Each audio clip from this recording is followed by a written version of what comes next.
चलो हो गया।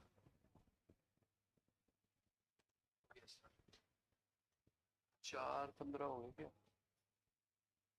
4:09।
हेलो।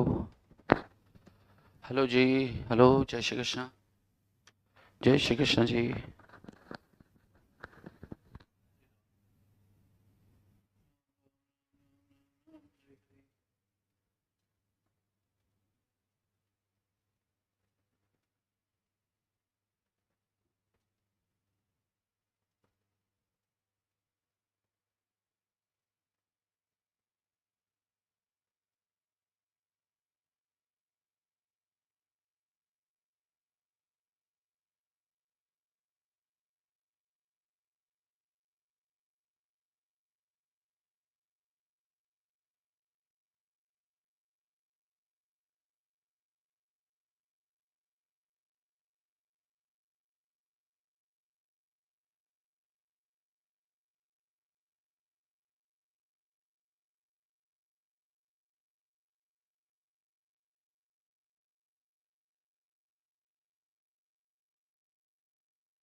हेलो जी, जय श्री कृष्ण। राधे राधे। विशाल जी, जानवी जी, दिलीप भाई, महक जी, सत श्री अकाल। हेलो जानवी।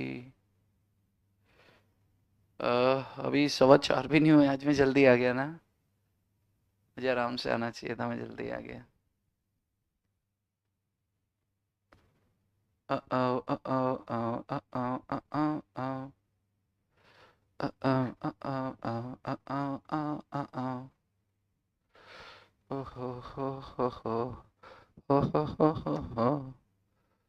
जय सिया राम, जय सिया राम जी। जय जय सिया राम, जय सिया राम, जय भगवान संकट मोचन कृपा निधान मंगल भवनीय मंगलहारी, मंगल पवनीय मंगलहारी। यस। जशनप्रीत सत श्री अकाल जी। हेलो जशनप्रीत जी, की हाल वीर है?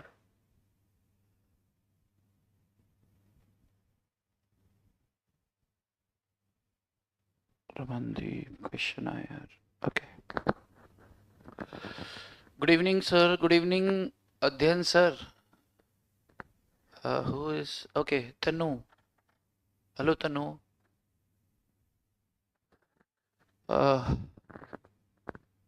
Good evening Anchal Pandey.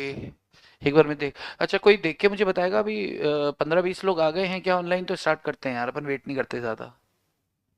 अब वेट जब आईसीएआई नहीं कर रही है तो हम कैसे करें? कोई देख के मुझे नंबर ऑफ पर्सन बताएगा। राधे राधे डिम्पल। एकदम बढ़िया, एकदम बढ़िया जशन, एकदम बढ़िया, खुश हाँ यार, खुश हाँ।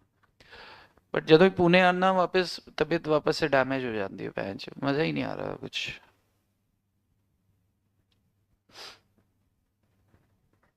खाना नहीं अच्छा लगता है यहाँ का। 12 लोग हैं तो 5 मिनट वेट कर लेते हैं, 5 मिनट बाद स्टार्ट करेंगे हम लोग। 14 हो गए। अच्छा, अच्छा अध्ययन 12 है, स्टार्ट कर दें। इंस्टीट्यूट ने मज़े तो ले लिए आपके बहुत ज़्यादा। इंस्टीट्यूट जिंदाबाद। ये अटेम्प्ट आपका है तो आपको तो याद रहेगा इंस्टीट्यूट कितनी निर्दयी पापी निर्लज आपको ऐसा लग रहा होगा। लेकिन क्या है, आपके दूसरे हाथ में जो लड्डू थमाया ना इन्होंने कि सितंबर में भी एग्जाम लेंगे, तो कारण वही है कि अभी प्रैक्टिकली सोचो कि जून में तुम्हारी एग्जाम लेते 2 महीने, जुलाई अगस्त, अगस्त एंड के आसपास या अगस्त में आपका रिजल्ट देते, और अगस्त के बाद जून जुलाई, जून जुलाई दो, मतलब जुलाई अगस्त, अगस्त में आपको रिजल्ट देते और फिर सितंबर में फिर एग्जाम होता, तो फिर कैसे कैसे होता? अब प्रैक्टिकली सोचो। तो इंस्टीट्यूट ने जो किया ठीक है, इंस्टीट्यूट ने अपनी बात से पलटी नहीं, इंस्टीट्यूट ने तो जो डिसाइड कर रखा था कि मई में है तो है। अब ये तो इलेक्शन कमीशन का समस्या है कि उन्होंने सालों ने डेट ही नहीं फंसाई एग्जाम वाली। तो अब नहीं फंसाई तो ठीक है, जब खाने में मन ना लगे तो पीन पर ध्यान दो सर। अच्छा, जब खाने में मन ना लगे तो पीने पर ध्यान दूं? अरे पीना वीना यार, एक मैं बियर मुझे बहुत पसंद थी, लेकिन वो 1 जनवरी से मैंने छोड़ रखा है, नॉन वेज भी और ड्रिंक्स छोड़ के रखा है, पीते ही नहीं है। शौकिया कभी कभी बियर मान लेते थे दोस्तों के साथ, पर अब यारी दोस्ती भी नहीं है तो फिर इन चीज़ों से दूर हैं भाई। नॉन वेज भी नहीं खाता मैं तो। हाँ, नॉन वेज भी नहीं खाता, कभी पब में चले गए तो खा लिया, बाकी वैसे नहीं खाता। नॉन वेज पसंद है मतलब, लेकिन खाता नहीं, क्योंकि हम लोग नॉनवेज, नॉनवेज में भी बड़ी नौटंकी करते हैं ना, कुछ लोग का झटका होता है खास, कुछ लोग का हलाल होता है खास। तो हम हलाल वाला खाते नहीं और हला झटके वाला मिलता नहीं, इसलिए हम खाते नहीं। ठीक है। अध्ययन जी, सीएस का एग्जाम 10 तारीख तक चलेगा, अप्रोक्स जून में। अरे वाह, बहुत बढ़िया। सीएस से क्या लेना तुम्हें यार? सीएस में तो सिमरन होती है। 2 मिनट और इंतजार कर लेते हैं और फिर स्टार्ट करते हैं। वैसे पता है एग्जाम की डेट आ गई तो मुझे समझ में आ रहा था कि बच्चे लोग इंटरेस्टेड अब कम होंगे, क्योंकि क्या है कि एक टाइम वेस्टिंग वाला सीन चालू हो जाएगा अब से। तो मैं आपको आज कुछ बात करनी है तो आज बात भी करेंगे, बट पहले थोड़ी पढ़ाई कर लेनी, तो पहले बातों में लग जाते हैं फिर पढ़ाई में मन नहीं लगता। तो हम लोग स्टार्ट कर देते हैं कुछ। तो हम टाइप्स ऑफ कंपनीज पढ़ने वाले हैं, तो टाइप्स ऑफ कंपनीज वही सब हैं जो आपने सीए फाउंडेशन में पढ़ी थी। तो सीए फाउंडेशन से बहुत ज़्यादा कुछ यहाँ पर चेंज आने वाला है नहीं, वही सारी चीज़ें हम लोग वापस से एक बार देख रहे हैं। गुड इवनिंग गुड इवनिंग सौंदर्य। तो शैल वी स्टार्ट नाउ? क्या हमें शुरू कर देना चाहिए? हाँ या हाँ सर, सिलेबस ही पूरा नहीं हुआ। सिलेबस पूरा नहीं हुआ? नेहा, कौन सा पूरा नहीं हुआ बेटा? हाँ।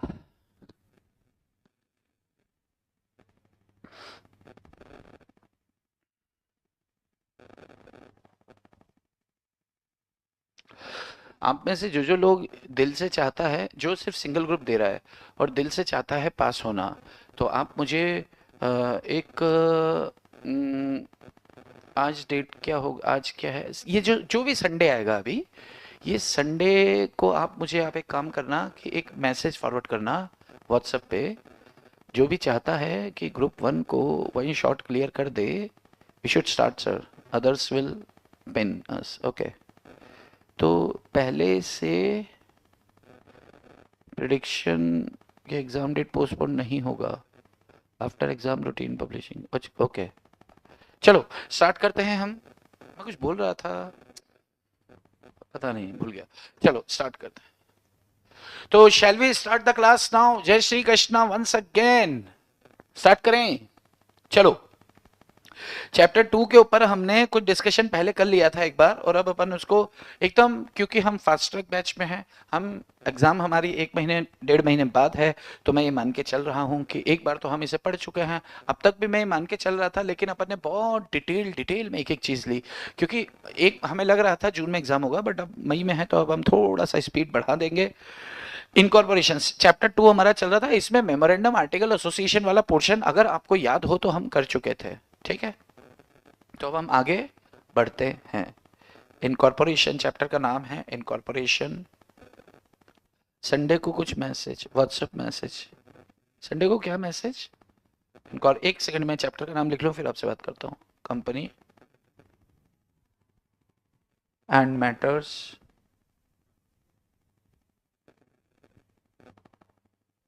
Incidental dare to.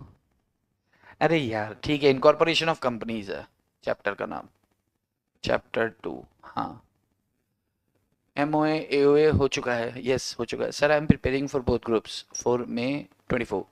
तो संडे को आप मुझे एक मैसेज डालें कि आप ग्रुप 1 के प्रिपेयर कर रहे हैं, या फिर मैसेज डालें कि साहब आप ग्रुप बोथ ग्रुप के लिए प्रिपेयर कर रहे हैं। आप एक मैसेज डालें, मैं आपको एक शेड्यूल फॉरवर्ड करूंगा।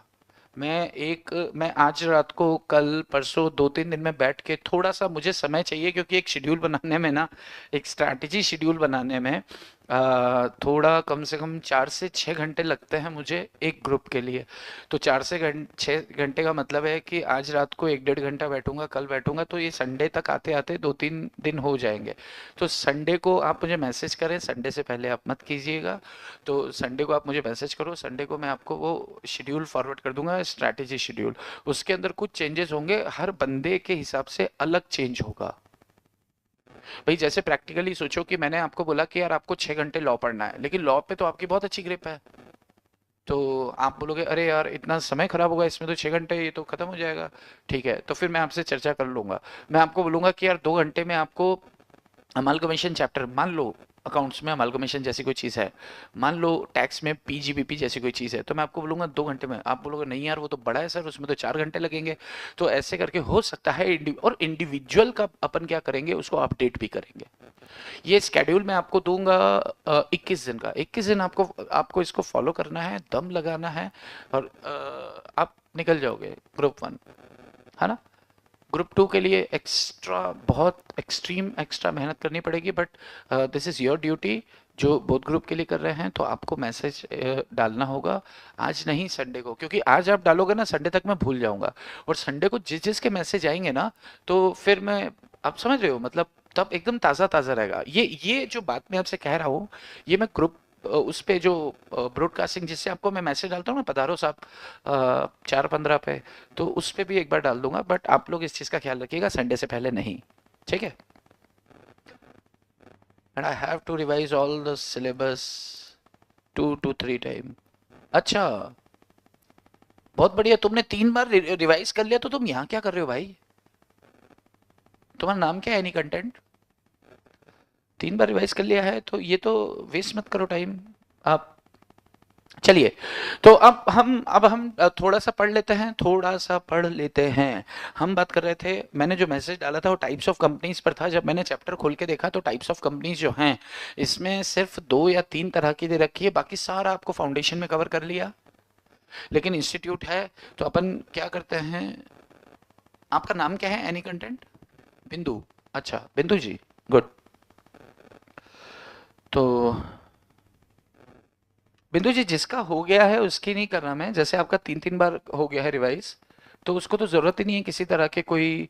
मैं तो उन बच्चों की बात कर रहा हूँ जिनको थोड़ा डर लगना चालू हो गया, तो वो डर कैसे खत्म होगा वो हम उसके ऊपर चर्चा करने की बात कर रहे हैं। ठीक है, चलिए। Incorporation of companies and types of company, types of companies की बात कर लेते हैं। Types of companies, types of companies. Types of companies में कंपनीज बहुत सारी तरह की होती हैं। नंबर 1 बात करें, on the basis of liability of share holders. Company 2 तरह की होती है, एक होती है लिमिटेड कंपनी, एक होती है unlimited company. Limited company further 2 तरह की होती है, लिमिटेड बाय गारंटी और limited by shares. Limited by guarantee further 2 तरह की होती है, विथ शेयर कैपिटल या फिर विदाउट शेयर कैपिटल। सर फिर भी नहीं नहीं, बिंदु बैठो आप, मतलब मैं आपको भगा नहीं रहा हूँ, मैं तो ऐसे जनरली पूछ रहा हूँ यार, ऐसे क्यों कर रहे हो? बिंदु, बिंदु बिंदु बिंदु जी, बिंदु माथेरी बिंदु। चलिए, on the basis of share holders, on the basis of members या नंबर ऑफ उत्तरी, आज पेन चार्ज नहीं हुआ, मेंबर्स, नंबर ऑफ मेंबर्स के आधार पर कंपनी, एक आपकी होती है ओपीसी, एक आपकी होती है प्राइवेट कंपनी, एक आपकी होती है पब्लिक कंपनी। मैं ऐसा मान के चल रहा हूँ, साथ साथ लिखते जा रहे हैं आप। तीसरा आपका on the basis of control, holding company, subsidiary company. एक आप कंट्रोल तो नहीं होता लेकिन लिख सकते हैं एसोसिएट कंपनी। एसोसिएट कंपनी क्या है कि किसी कंपनी में अगर आपका 20% या उससे ज्यादा स्टेक होल्डिंग है तो वो एसोसिएट हो जाती है, ये एसोसिएट खत्म, इतना सा बात है। होली खेले रघुवीरा अवध में, होली खेले रघुवीरा टांग टांग, हुल मिल नाचे लोग लुगाई ढाणा ढाणा। चलिए, मैं ऐसा मान के चलो लिख लिया आपने। ऑन द बेसिस, अच्छा आप ध्यान से, बस एक कथा चालू होने वाली है, सुनते जाओ। On the basis of liability of share holders, companies 2 तरह की होती है, एक होती है लिमिटेड, एक होती है अनलिमिटेड। जो ये लिमिटेड लाइबिलिटी वाली बात करें तो लिमिटेड में क्या होता है, limited by shares, limited by guarantee. Limited by shares company क्या होती है, ऐसी कंपनी जिसके शेयर होल्डर्स का मैक्सिमम लाइबिलिटी उसकी साइड से अनपेड अमाउंट ऑफ शेयर्स तक सीमित होता है। जैसे आपने कंपनी के 1000 शेयर्स खरीदे हैं, आपने 10 रुपए का शेयर था, 8 रुपए दिए हैं, यानी कि कितने रुपए देना बाकी हैं, 2 रुपए देना बाकी हैं, तो आपका मैक्सिमम लाइबिलिटी कितना होगा, 2000। अब कंपनी करोड़ों के लॉस में क्यों ना चली जाए, कंपनी करोड़ों के लॉस में क्यों ना चली जाए, कितना होने के बाद मुझे थोड़ा थोड़ा डर है सर, क्योंकि सुना है आईसीआई कैसे भी क्वेश्चन दे सकती है। अगर आपकी प्रिपरेशन अच्छी है तो आईसीआई जैसे भी क्वेश्चन दे वो क्वेश्चन आपके लिए ऐसे होंगे जैसे आप बीकॉम की एग्जाम दे रहे हो, फर्स्ट टाइम अपेयर हो रहे हो। चलो फर्स्ट टाइम अपेयर हो रहे हो तो बेटा फिर अब ज्यादा डर है तो फिर उधर आओ, व्हाट्सएप पे आओ, वहां चर्चा करो, ठीक है। यहाँ पर प्लीज अपन अब आगे बढ़ते हैं, क्योंकि जैसे ही मैं इधर देखता हूँ ना, इधर बातचीत करने लग जाता हूँ, डिस्ट्रैक्ट हो जाता हूँ। तो आप व्हाट्सएप कर सकते हैं उसके ऊपर, शाम को 7 बजे से 9 बजे तक आप किसी भी तरह की चर्चा। और लड़के लोग, आप लोग 10 बजे से लेके 1 बजे तक, 1:30 बजे तक, 2 बजे तक, आपके लिए तो पूरी रात आपकी है, ठीक है। चलिए, तो 1000 शेयर्स आपने खरीदे हैं, 1000 शेयर्स आपने खरीदे हैं, 8 रुपए आप पे कर चुके हो, 10 में से 2 रुपए देना बाकी है। तो okay okay okay, any content बिंदु, 2 रुपए आपके देना बाकी है, तो 1,000 शेयर्स पे 2 रुपए के हिसाब से 2,000 रुपए आपको देने होंगे। अब कंपनी, अरे हाँ ना भाई, मुझे लग रहा है आप टाइम पास कर रहे हो भाई। ओके बोल दिया है, ठीक है। 1,000, कहाँ थे हम, हाँ, 1,000 नंबर ऑफ शेयर्स हैं, 1,000 नंबर ऑफ शेयर्स हैं, 2 रुपए के हिसाब से 2,000 देना बाकी है। कंपनी समापन में चली जाती है, कंपनी वाइंडिंग अप में चली जाती है, कंपनी बहुत ह्यूज लॉसेस में है, तो सारे के सारे करोड़ों का लॉस हो, लेकिन आपको मैक्सिमम कितना देना पड़ेगा, अनपेड अमाउंट ऑफ शेयर्स तक, यानी कि आपकी लाइबिलिटी लिमिटेड होगी अनपेड अमाउंट ऑफ शेयर्स तक। इस कंपनी को कहेंगे company limited by shares, company limited by guarantee. जब आप कंपनी के मेंबर बनने गए तो कंपनी ने पूछा कि कंपनी के लिए क्या कर सकते हो, आपने बोला मालिक जान दे सकता हूं, तो फिर कंपनी ने बोला तेरी जान से हम क्या करेंगे यार, हमें तो ये बता, कल को हम मर गए, डूब गए, नुकसान हो गया, तो दम कितना है तेरी जेब में। तो आपने कहा कि 50,000 रुपए तक की लाइबिलिटी तो मैं ले सकता हूं सर, आप चिंता ही मत करो, मैं बचाऊंगा आपको, 50,000 है मेरे पास। तो कंपनी पे आपने चिट्ठी में साइन लिख करके क्या दे दिया कि अगर कंपनी कल को नुकसान में जाती है तो 50,000 तक मैं दूंगा। तो कंपनी लिमिटेड बाय गारंटी, यानी कि अब आपकी लाइबिलिटी कितनी होगी, आपके द्वारा दी गई गारंटीड अमाउंट तक सीमित होगी, लिमिटेड बाय गारंटी। तो इसे कहेंगे limited by guarantee without share capital. लेकिन सोचो, उस कंपनी ने शेयर्स भी इशू किए हैं, ये वही कंपनी है जिसमें आपने 1,000 शेयर्स खरीदे थे और 2 रुपए बाकी था, तो ये 2,000 रुपए तो शेयर्स के बाकी हैं आपके, और 50,000 रुपए की आप होशियारी दिखाए हो, गारंटी। तो a company limited by guarantee with share capital में आपका मैक्सिमम लाइबिलिटी कितना हो जाएगा, 52,000 हो जाएगा। और अ कंपनी, मैं ऐसा मान के चलूँ आपको समझ में आ रही है बात। और दूसरा होता है अनलिमिटेड कंपनी। अनलिमिटेड कंपनी क्या होता है जी, ऐसी कंपनी जिसके शेयर होल्डर्स की लाइबिलिटी लिमिटेड नहीं होती है, अनलिमिटेड होती है, तो ऐसी कंपनी को हम अनलिमिटेड कंपनी कहते हैं। अनलिमिटेड मतलब कंपनी अगर 1,000 करोड़ के नुकसान में चली गई तो मुझे 1,000 करोड़ में मेरा हिस्सा देना पड़ेगा। मतलब मान लो कंपनी के कुल 1,000 मेंबर है, कंपनी 1,000 करोड़ के नुकसान में चली गई, तो 1,000 मेंबर है तो 1-1 करोड़ सबकी लाइबिलिटी आ जाएगी, यानी कि अनलिमिटेड। तो क्या कोई पागल ही ऐसी कंपनी का मेंबर बनेगा यार? ऐसी कंपनी का मेंबर आप बनोगे क्या? अगर कंपनी 10,000 करोड़ के नुकसान में चली गई तो 10,000 करोड़ की जिम्मेदारी आप लोगों के ऊपर, क्या आप ऐसी कंपनी के शेयर्स खरीदोगे? बिल्कुल भी नहीं। तो इस तरह की कंपनी बाजार में नहीं पाई जाती क्योंकि कोई बनना नहीं चाहता। अरे काम धंधा वो बोर्ड ऑफ डायरेक्टर्स वहां कर रहे हैं, उन्होंने दुनिया का गंद फैला के रखा हुआ है, वो मर गए तो वो मरे तो हम मरे, तो ऐसा मतलब क्या ऐसे काम करने से यार?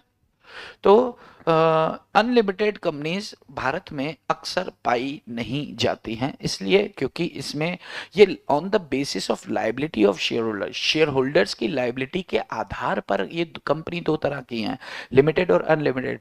तो लाइबिलिटी किसकी फंसने वाली है? शेयर होल्डर्स की। तो अनलिमिटेड लाइबिलिटी में कोई शेयर होल्डर नहीं फंसना चाहता है। अगर इतनी बात समझ में आती है तो अंगूठा दे दो, आगे बढ़ते हैं।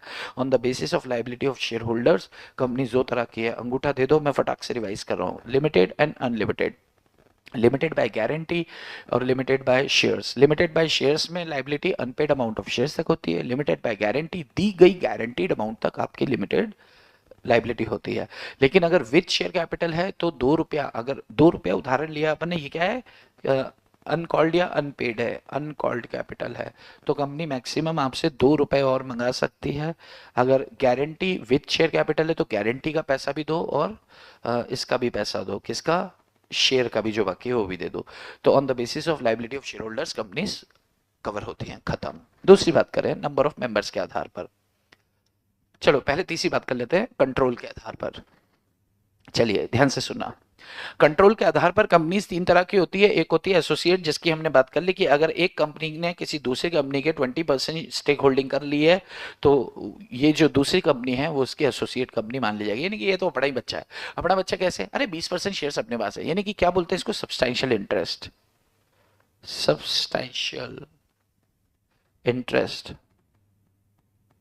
सब्सटैंशियल इंटरेस्ट अगर आपके पास है तो ऐसा मान लिया जाएगा कि ये कंपनी आपका ही बच्चा है, खत्म, ये बच्चा लगाम खत्म हो गया। अब आती है बात होल्डिंग सब्सिडरी की। Holding subsidiary relationship. Holding subsidiary relationship के लिए अपन को ये समझना पड़ता है कि कंट्रोल डिसीजन मेकिंग पावर्स कहाँ होती हैं। और ये हम बड़े अच्छे से बात कर चुके हैं कि कंपनी में डिसीजन या तो बोर्ड ऑफ डायरेक्टर्स लेते हैं या फिर शेयर होल्डर्स लेते हैं। ये लोग डिसीजन कहाँ लेते हैं? बोर्ड मीटिंग में लेते हैं या फिर जनरल मीटिंग या शेयर होल्डर्स मीटिंग या मेंबर्स मीटिंग में डिसीजन लेते हैं। डिसीजन कैसे लिए जाते हैं? By way of majority. Decision कैसे लिए जाते हैं भाई? By way of majority. ठीक है, मेजॉरिटी का मतलब क्या होता है? पक्ष में डले वोट विपक्ष में डले वोटों से ज्यादा हो। Votes casted in favour is more than votes casted in against. और सेम यहां होता है, मेजॉरिटी से ऐसे डिसीजन लिया जाता है। अब जैसे मान लो एक कंपनी है A limited, on the basis of control. Holding का मतलब क्या होता है? एक कंपनी किसी दूसरी कंपनी को होल्ड कर रही है। होल्ड कर रही है मतलब उसका कंट्रोल है। एक कंपनी जब किसी दूसरी कंपनी को होल्ड करती है तो जो होल्ड कर रही है वो होल्डिंग, जो हो रही है वो सब्सिडरी। एक कंपनी जब किसी दूसरी कंपनी को होल्ड करती है तो जो होल्ड कर रही है वो होल्डिंग और जो होल्ड हो रही है वो सब्सिडरी। अब एक कंपनी किसी दूसरी कंपनी को होल्ड कैसे कर सकती है? तो अब देख लेते हैं। होल्ड मतलब क्या? डिसीजन। कंट्रोल कैसे होगा? उस कंपनी के डिसीजन सारे आप लोगे तो वो आपके कंट्रोल में है। ए लिमिटेड ने क्या किया? बी लिमिटेड के 60% शेयर्स होल्ड कर लिए। ए लिमिटेड ने बी लिमिटेड के 60% शेयर्स होल्ड कर लिए। तो अगर 60% शेयर होल्ड कर लिए हैं तो अब बी लिमिटेड की जब भी मीटिंग होगी तो उसमें ए पहुंचेगा। बी लिमिटेड की जब भी मीटिंग होगी उसमें ए पहुंचेगा और ए का एक वोट 60% के बराबर होगा। यानी कि अब बी लिमिटेड में जब भी मीटिंग होगी, जो भी रेजोल्यूशन पास किया जाएगा, जो भी डिसीजन लिया जाएगा, वो ए लिमिटेड लेगा। इसका मतलब बी लिमिटेड में जितने डिसीजन होंगे वो सारे डिसीजन कौन उठा के लेने वाला है? A limited. तो यहां क्या बोल देंगे कि बी लिमिटेड के डिसीजन मेकिंग पावर्स पे कंट्रोल है किसका? ए लिमिटेड का। तो कंट्रोल कर रही है डिसीजन मेकिंग पावर्स पर ए लिमिटेड। तो ए लिमिटेड को क्या बोल देंगे हम? ये क्या है? होल्डिंग कंपनी है और ये इसकी सब्सिडरी है। तो लॉ ने डेफिनेशन में क्या बताया कि अगर कोई कंपनी क्या करती है, किसी कंपनी की, अगर एक कंपनी किसी दूसरी कंपनी के मेजॉरिटी कह दो या मोर देन 50%, मोर देन 50% या मोर देन 51% या 51% और मोर। यार पेन नहीं चल रहा है यार, इतना मजा खराब हो रहा है। ये गलती मेरी है, मेरे को चार्जिंग पे लगाना था। मोर देन 50% और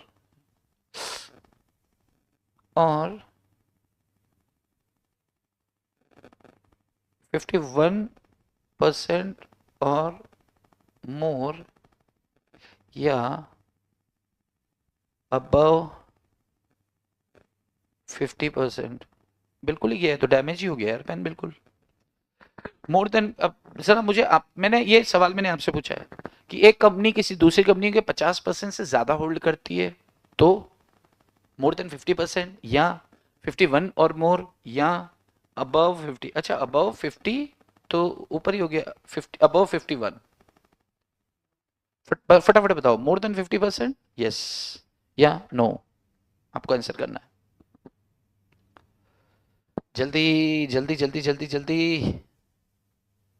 अरे हाथ में लेके बैठो कीबोर्ड। अच्छा चलो, तो मैं ऐसा मान लेता हूं कि ये सही जवाब है। आपका जवाब बिल्कुल ठीक है। More than 50%। अगर एक कंपनी किसी दूसरी कंपनी के 50% से ज़्यादा शेयर्स होल्ड कर लेती है, 50% से ज़्यादा, तो जो होल्ड कर रही है वो होल्डिंग जो हो रही है वो सब्सिडरी हो गई। अच्छा, अब ये डायरेक्टली होल्ड हो या इनडायरेक्टली मोर देन 50%, बिल्कुल ठीक है। Directly hold, indirectly hold. A limited है एक कंपनी, उसने क्या किया? बी लिमिटेड के 60% शेयर्स होल्ड किए। उसने क्या किया? सी लिमिटेड के 55% शेयर्स होल्ड किए। उसने क्या किया? डी लिमिटेड के, इसने 20% शेयर्स होल्ड किए और इसने क्या किए? 40% शेयर्स होल्ड किए। क्या ए इसमें बताओ कौन कौन सी कंपनी होल्डिंग है और कौन कौन सी सब्सिडरी है।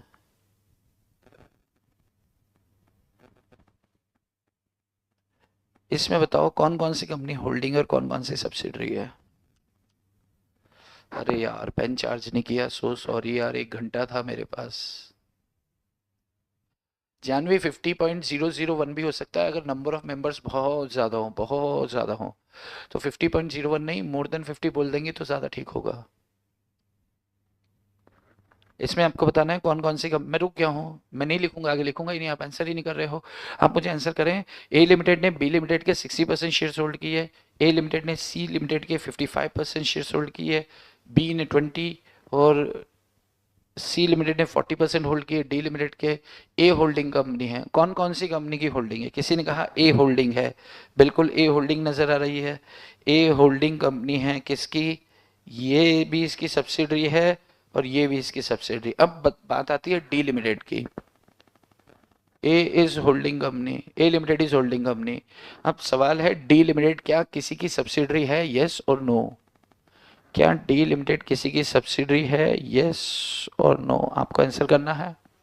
क्या डी लिमिटेड किसी की सब्सिडरी है, yes or no? A and B C D are subsidiary, B and C limited subsidiary. Muskan question है डी लिमिटेड, मुस्कान आप आंसर करें, क्या डी लिमिटेड किसी की सब्सिडरी है? विशाल आप आंसर करें, क्या डी लिमिटेड किसी की सब्सिडरी है?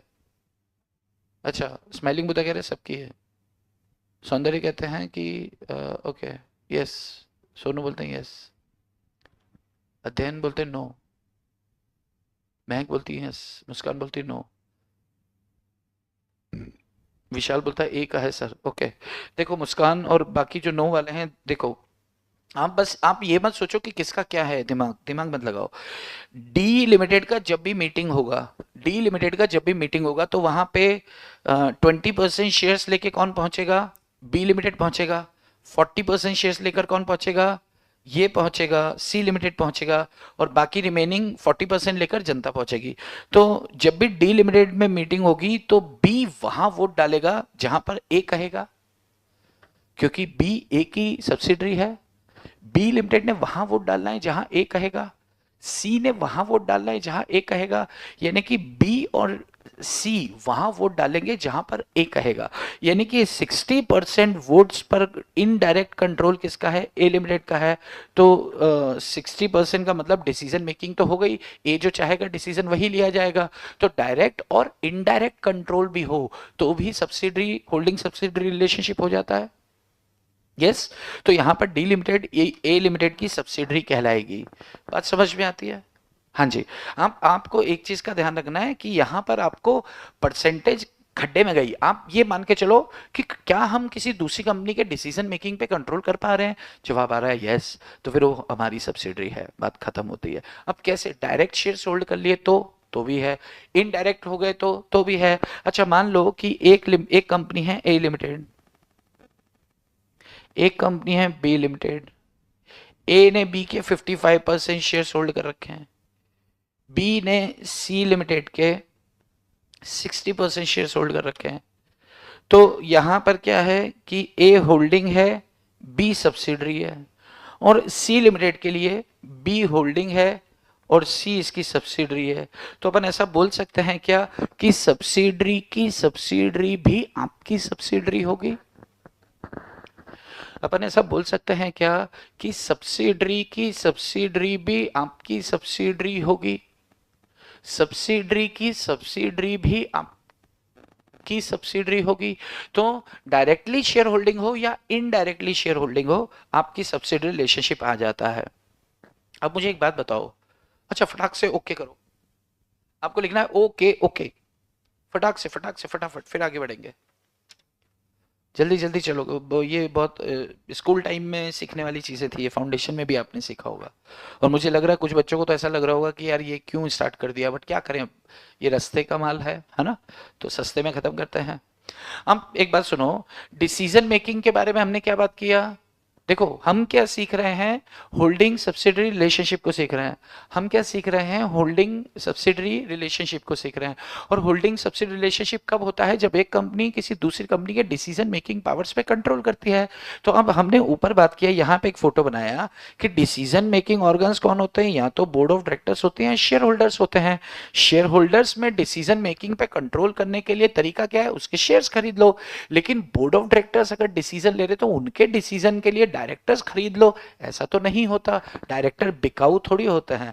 तो अगर भाई, अगर मान लो कि मेजॉरिटी डायरेक्टर्स, ध्यान से सुनना, मान लो कंपनी में डायरेक्टर है कुल 6 डायरेक्टर्स हैं। कंपनी में कितने डायरेक्टर्स हैं, टोटल नंबर ऑफ डायरेक्टर्स कितने हैं, 6। अब ये टोटल नंबर ऑफ डायरेक्टर्स आपकी कंपनी में, टोटल नंबर ऑफ डायरेक्टर्स कितने हैं, 6 डायरेक्टर्स हैं, ठीक है। अब ये जो 6 डायरेक्टर्स हैं, इसका मेजॉरिटी कितना होगा, कोई बताएगा मुझे। पेन नहीं चल रहा मेरा यार, गलती हो गई, गलती हो गई। बताओ जल्दी, टोटल नंबर ऑफ डायरेक्टर्स है 6, तो इसका मेजॉरिटी कितना होगा, 6 का मेजॉरिटी कितना होगा, 4 के 3.5 या 3.25, 3.5, 3.2 कितना होगा जल्दी बताओ। 4 होगा, 3.2 होगा, 3.5 होगा, 3.1 होगा मेजॉरिटी, जल्दी से बताओ। तो अगर मेजॉरिटी डायरेक्टर्स पर आपका कंट्रोल है, मेजॉरिटी डायरेक्टर्स पर आपका कंट्रोल है, तो आप उस कंपनी की होल्डिंग हो जाओगे 4 4। बहुत बढ़िया। 3.1, 3.5, कोई डायरेक्टर कटा हुआ लेते हैं क्या अपन, डायरेक्टर कटा हुआ लेते हैं कि पूरा फ्रैक्शन में डायरेक्टर मिलते हैं क्या, नहीं मिलते। तो मेजॉरिटी डायरेक्टर्स कितने हो गए, 4 डायरेक्टर्स हो गए। अब ये 4 डायरेक्टर्स पे आपका कंट्रोल है, यानी कि आपका कंट्रोल का मतलब क्या, आप डायरेक्टर्स को कहेंगे ना कि यहां वोट डाल, तो वही वोट डालेगा वो, इसी को कंट्रोल बोलते हैं। तो ऐसे डायरेक्टर क्यों वोट डालेगा यार, मतलब ऐसे मेजॉरिटी डायरेक्टर्स के अपॉइंटमेंट और रिमूवल पर आपका अधिकार चलता है। आप चाहेंगे तो किसी डायरेक्टर को बैठा देंगे, आप चाहेंगे तो लात मार के बाहर कर देंगे, तो डिसीजन उसने वही लेना है। अभी अपन देख रहे हैं ना, सरकार क्या कर रही है, सरकार ऐसे ही तो काम करा रही है, उनका कंट्रोल है। यस, तो उनका कंट्रोल है यार, एक काम करो तुम्हें डिसीजन लेना, अरे सर गलत, तेरे को गलत सही बताएं क्या, तेरे को बाहर निकाले क्या। यानी कि अगर सरकार के पास उसे लात मार के बाहर निकालने की पावर नहीं होती, तो ये ईडी पीडी काम कर रहे होते क्या उनके हिसाब से, गवर्नमेंट के हिसाब से नहीं कर रहे होते। लेकिन अभी उनके हाथ में सारी पावर्स हैं, गवर्नमेंट के हाथ में सारी पावर्स हैं। ऐसे ही अगर मेरी कंपनी है बी लिमिटेड और मैं ए लिमिटेड के डायरेक्टर्स को बैठाने का और उनको लात मार के बाहर निकालने का पावर रखता हूं। जैसे मान लो कि ए लिमिटेड ने बी लिमिटेड से लोन लिया, लोन टेकन, ए ने बी से लोन लिया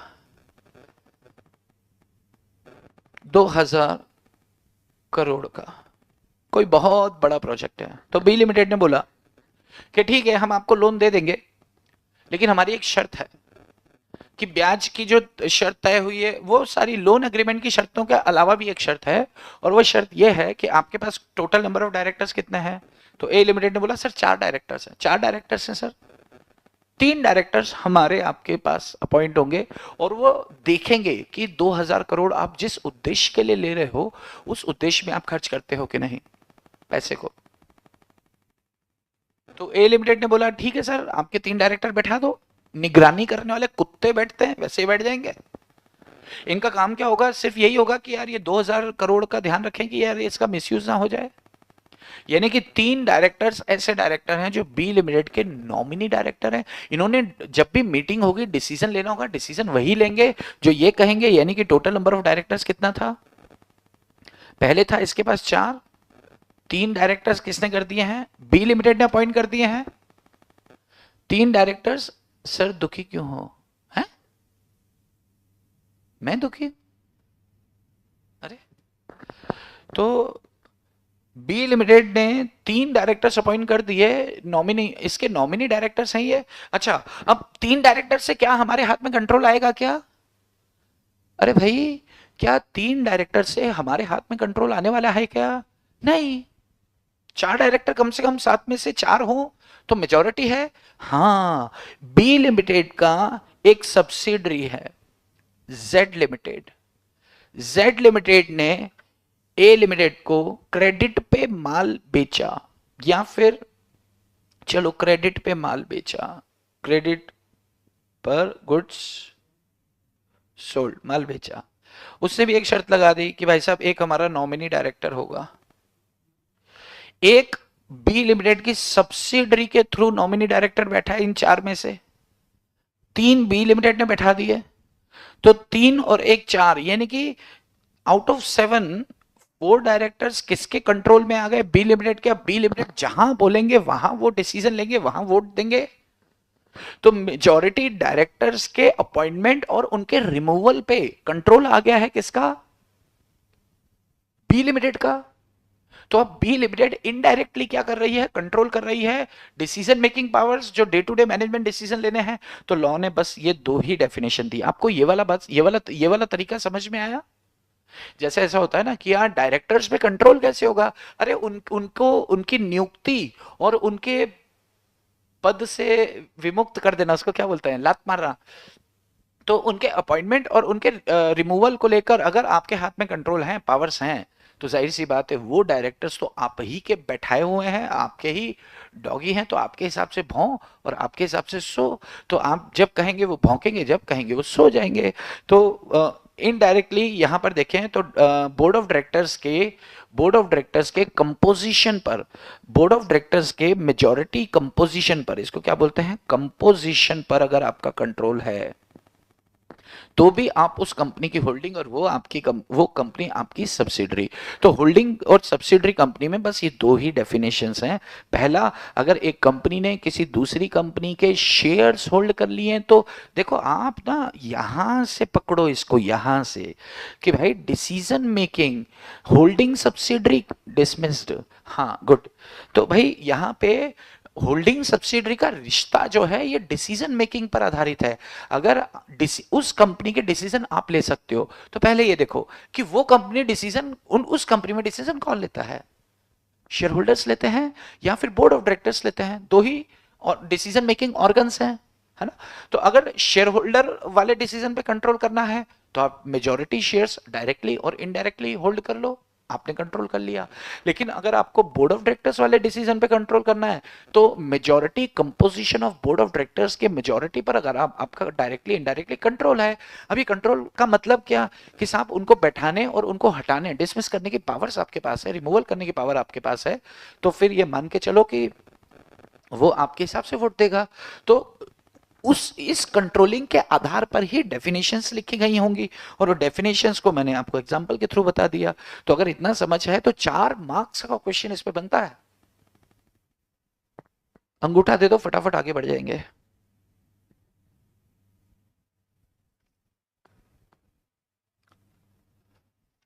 अब होल्डिंग सब्सिडरी पे आ गए हैं, तो होल्डिंग सब्सिडरी का एक प्रोविजन है, वो भी डिस्कस कर लेते हैं।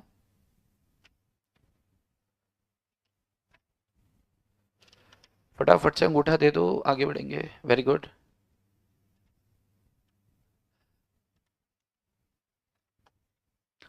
चलिए अब ध्यान से सुनना। होल्डिंग सब्सिडरी का चर्चा कर रहे हैं, तो इससे संबंधित सेक्शन 19 है, उसको खत्म करके फिर हम आगे टाइप्स पर आते हैं। ठीक है, एक आपका है जी, क्या नाम कर रहे हैं, हाँ, होल्डिंग सेक्शन 19। सेक्शन 19 एक छोटी सी बात बोलता है कि सब्सिडरी कंपनी, आप चाहे तो साथ साथ लिख लें, सब्सिडरी, अरे यार क्यों नहीं चल रहा, subsidiary company not to hold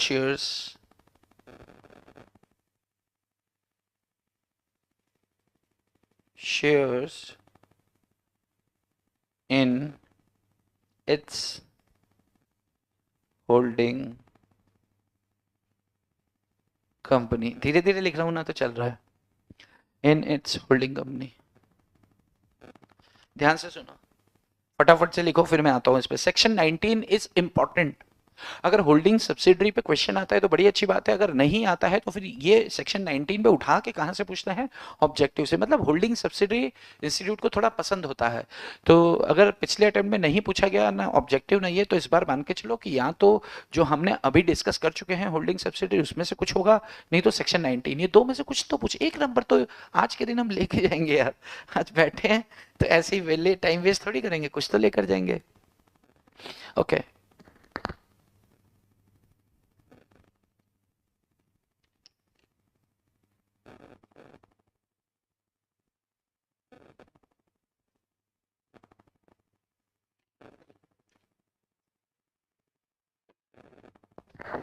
यूं रूठी रहो मैं मनाता रहूं। बहुत बार आता है, बहुत बार आता है ना, वही कह रहा हूं मैं कि इंपॉर्टेंट हो जाता है। अच्छा सुना, एक सब्सिडरी कंपनी, जैसे मान लो आप एक कंपनी हो, एक कंपनी है ए लिमिटेड, ए लिमिटेड, ध्यान से सुनना, बिल्कुल सुनते रहो। एक कंपनी है B limited,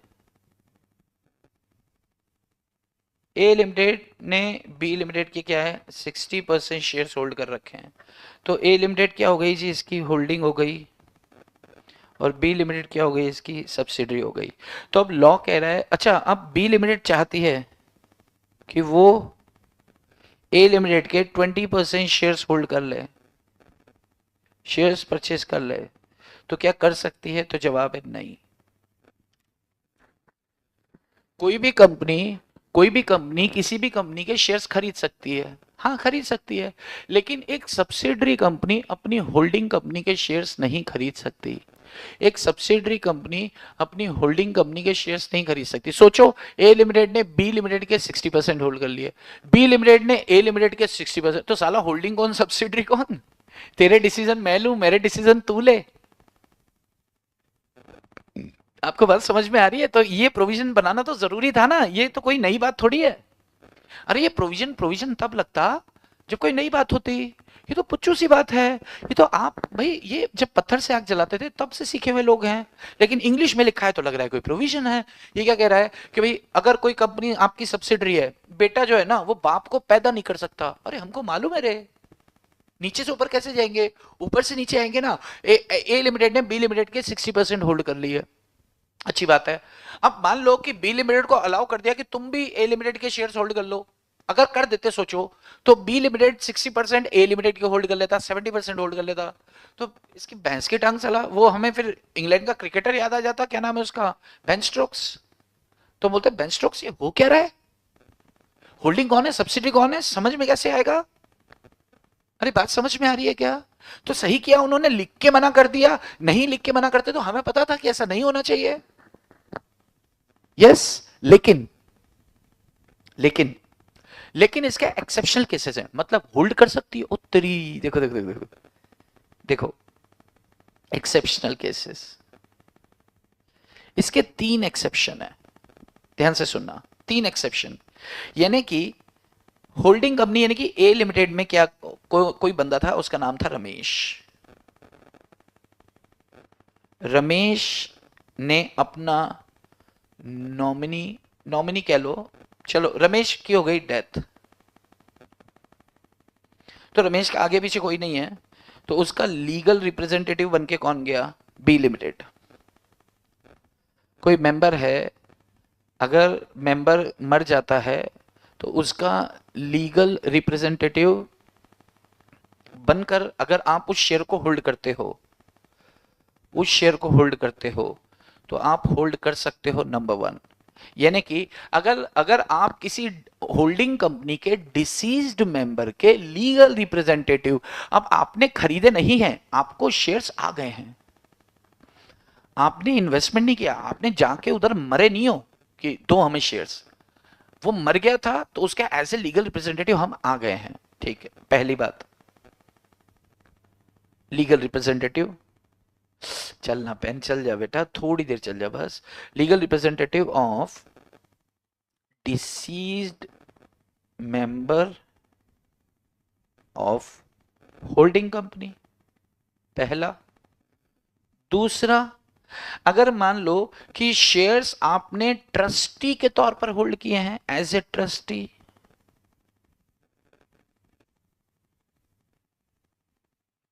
as a trustee आपने शेयर्स होल्ड किए हैं, आप कर सकते हो, क्योंकि जो ट्रस्टी होता है उसमें बेनिफिशियल ऑनर कोई और होता है, बेनिफिशियल ऑनरशिप किसी और की होती है। तो लॉ ने बोला इसको करने दो यार, कोई चक्कर वाली बात नहीं है। तीसरी बात क्या, अगर आपने होल्डिंग सब्सिडरी रिश्ते से पहले आपने होल्डिंग मतलब subsidiary company becomes shareholder of holding company before holding subsidiary relationship,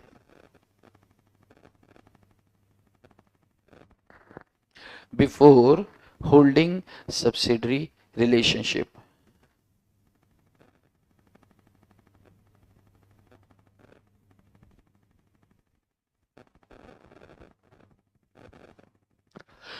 ये तीन एक्सेप्शनल केसेस हैं जहां पर ये तीन एक्सेप्शनल केसेस हैं जहां पर आप होल्डिंग कंपनी के शेयर्स होल्ड कर सकते हो। ध्यान से सुनना, वापस से सुनना, इंपॉर्टेंट सेक्शन, महत्वपूर्ण सेक्शन है, महत्वपूर्ण, महत्वपूर्ण, अन्नपूर्ण, महत्वपूर्ण।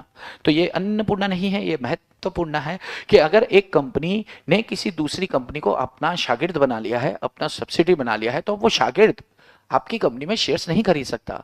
लेकिन सर अगर कोई बंदा मर गया और उसका लीगल रिप्रेजेंटेटिव के तौर पर है, तो भाई साहब उसने आके नहीं खरीदे।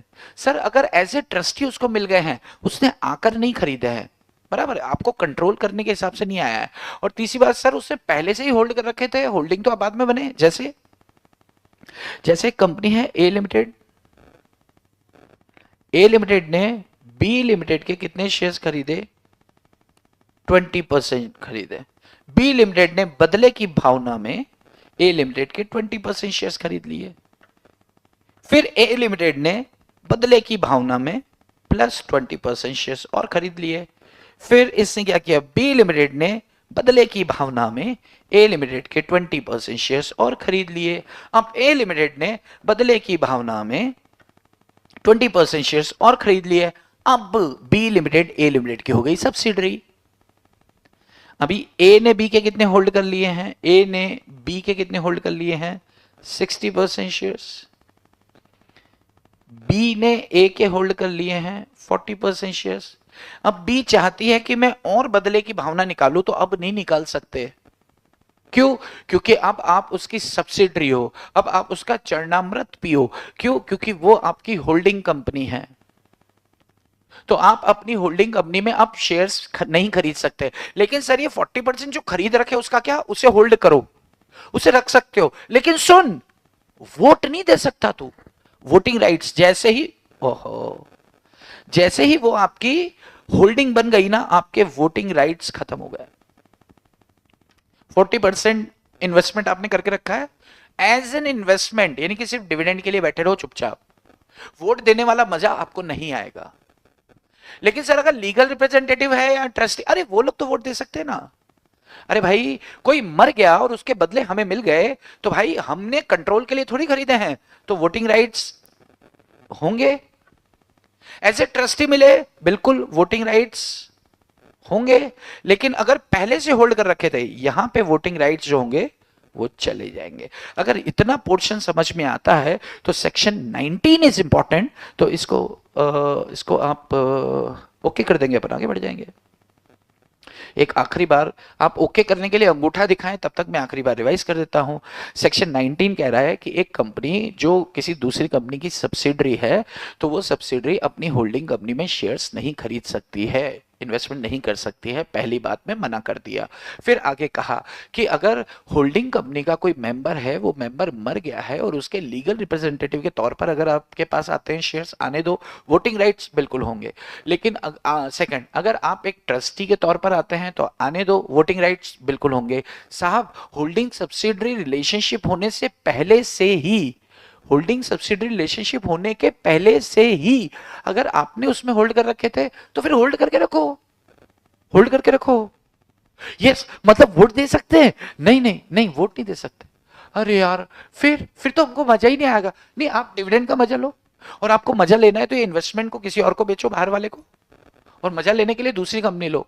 ठीक है? आपको मजा लेने की इतनी खुजली थी ना, तो उसको 60% होल्ड मत करने देते, तुम करते, बढ़िया है, मजा नहीं आएगा। ठीक है? तो आपको अब मजा भूल जाओ, क्योंकि अब आपके ऊपर कोई आ चुका है, वो मजे ले रहा है आपके। This is all about of section 19। Okay है? अच्छा, अंगूठे आ गए, वेरी गुड। चलो, अब हम आते हैं, हमने क्या क्या देख लिया। मैं ऐसा मान के चल रहा हूँ कि आप भी साथ साथ लिख रहे हैं। हमने on the basis of liability of share holders companies देख ली, हमने कंट्रोल के आधार पर कंपनीज देख ली। एक, अच्छा, एक अदर कंपनीज में अपन देख लें, गवर्नमेंट कंपनी होती है, एक फॉरेन कंपनी होती है। फॉरेन कंपनी के ऊपर तो यहाँ हम चर्चा क्या ही करें, क्योंकि इसके ऊपर तो पूरा चैप्टर हम कर चुके हैं। और फॉरेन कंपनी की डेफिनेशन की बात करें अगर, तो फॉरेन कंपनी की डेफिनेशन क्या कहती है बॉस? कि ऐसी कंपनी जिसका इनकॉर्पोरेशन इनकॉर्पोरेशन आउटसाइड इंडिया हुआ हो, ऐसा बॉडी कॉर्पोरेट ऐसा बॉडी कॉर्पोरेट जिसका इनकॉर्पोरेशन आउटसाइड इंडिया हुआ हो, plus place of business in India हो, प्लस उस पर कोई बिजनेस एक्टिविटी चालू हो, तो कैरी ऑन, ये any business activity carried over here, तो फिर उस सूरत में क्या होगा कि वो कंपनी फॉरेन कंपनी कहलाएगी। और इसको इसको न सिर्फ इस डेफिनेशन को बड़ा तोड़ मरोड़ के क्वेश्चन सॉल्व करके हमने किया था, तो मुझे नहीं लगता कि इसके ऊपर बहुत ज्यादा चर्चा की जरूरत है। आप फॉरेन कंपनी चैप्टर पढ़ेंगे, जब रिवाइज करेंगे तो वहां से खत्म हो जाएगा। नेक्स्ट आता है आपका गवर्नमेंट कंपनी। गवर्नमेंट कंपनी क्या होती है? एक कंपनी जिसका गवर्नमेंट कंपनी, ऐसी कंपनी, अरे यार नीचे है, जगह नहीं है, चलो जगह बना लेते हैं। गवर्नमेंट कंपनी मतलब ऐसी कंपनी जिसका 51% और मोर पेड अप शेयर कैपिटल किसके पास है? सेंट्रल गवर्नमेंट के पास है, या स्टेट गवर्नमेंट के पास है, या सेंट्रल प्लस स्टेट गवर्नमेंट के पास है,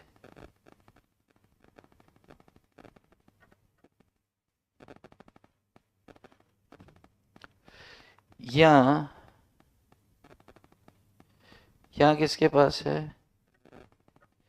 state government plus state government के पास है। कहने का मतलब है कि केंद्र सरकार के पास अगर आपके 51% और मोर पेड अप शेयर कैपिटल है, या फिर स्टेट गवर्नमेंट के पास है, या सेंट्रल प्लस स्टेट गवर्नमेंट के पास है, या स्टेट प्लस स्टेट गवर्नमेंट के पास है, यानी कि किसी भी तरह के कॉम्बिनेशन के पास, स्टेट या सेंट्रल गवर्नमेंट के किसी भी तरह के कॉम्बिनेशन के पास अगर 51% से ज्यादा शेयर्स हैं, तो वो कंपनी गवर्नमेंट कंपनी कहलाएगी। ये पहला डेफिनेशन है।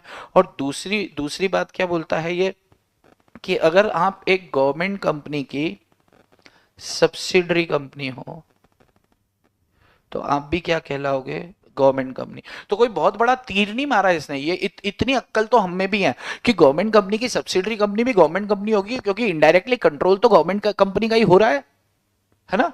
तो ऐਵੇਂ ही होशियारी, ज्यादा होशियार बनते हैं ये सोच रहे हैं हम नई चीज बताए। अरे क्या नया बता रहे हो बे? गवर्नमेंट कंपनी की सब्सिडी गवर्नमेंट कंपनी नहीं होगी तो क्या होगी? गवर्नमेंट कंपनी ही होगी। बढ़िया है। तो आपका ये डेफिनेशन कहता है गवर्नमेंट कंपनी का 51% और मोर share holding paid up share capital जो है सेंट्रल या स्टेट या इनमें से किसी किसी भी तरह के कॉम्बिनेशन के पास है, तो आपको गवर्नमेंट कंपनी कहलाएगी। बात समझ में आ रही है? कुछ याद आ रहा है आपको? अपन ने इसके ऊपर एक केस किया था। मुझे सिर्फ आपको इतना बताना है कि क्या गवर्नमेंट कंपनी के ऊपर हम कोई केस कर चुके हैं पहले? किसी को याद है हल्का सा? सिर्फ आपको यस और नो इसमें से कुछ आंसर देना है। जितनी देर में पानी पी लेता हूँ।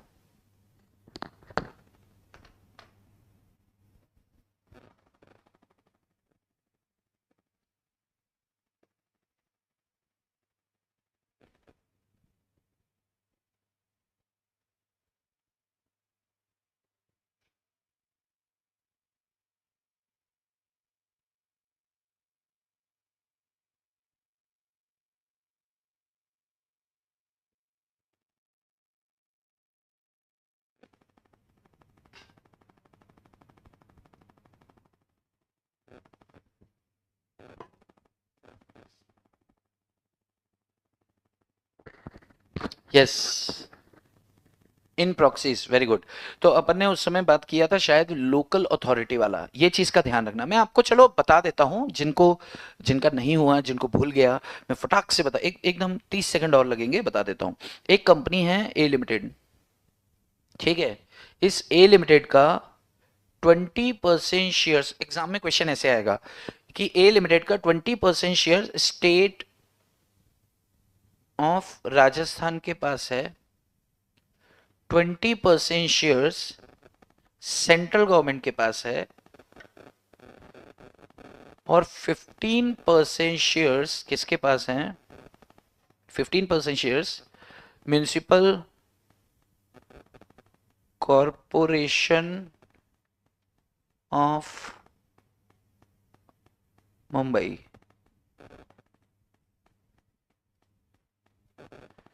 मुंबई की म्युनिसिपल कॉरपोरेशन के पास अगर आपके 15%, अरे यार लीगल रिप्रेजेंटेटिव नहीं, क्या पागल वागल हो क्या? कहां प्रॉक्सीज में लीगल रिप्रेजेंटेटिव में चले गए? कोरम में कहां बात की हम? अरे हम गवर्नमेंट कंपनी की डेफिनेशन, अरे अच्छा है भाई हम डिस्कस कर रहे हैं, आप कहीं का कहीं कुछ भी सोच रहे हो भाई। ये देखो जरा, अब ध्यान से सुनो, मैं मान के चल रहा हूं कि आपने नहीं देखा है। आप कहां प्रॉक्सी में चले गए भाई? वो लीगल रिप्रेजेंटेटिव अलग था। सुने आप,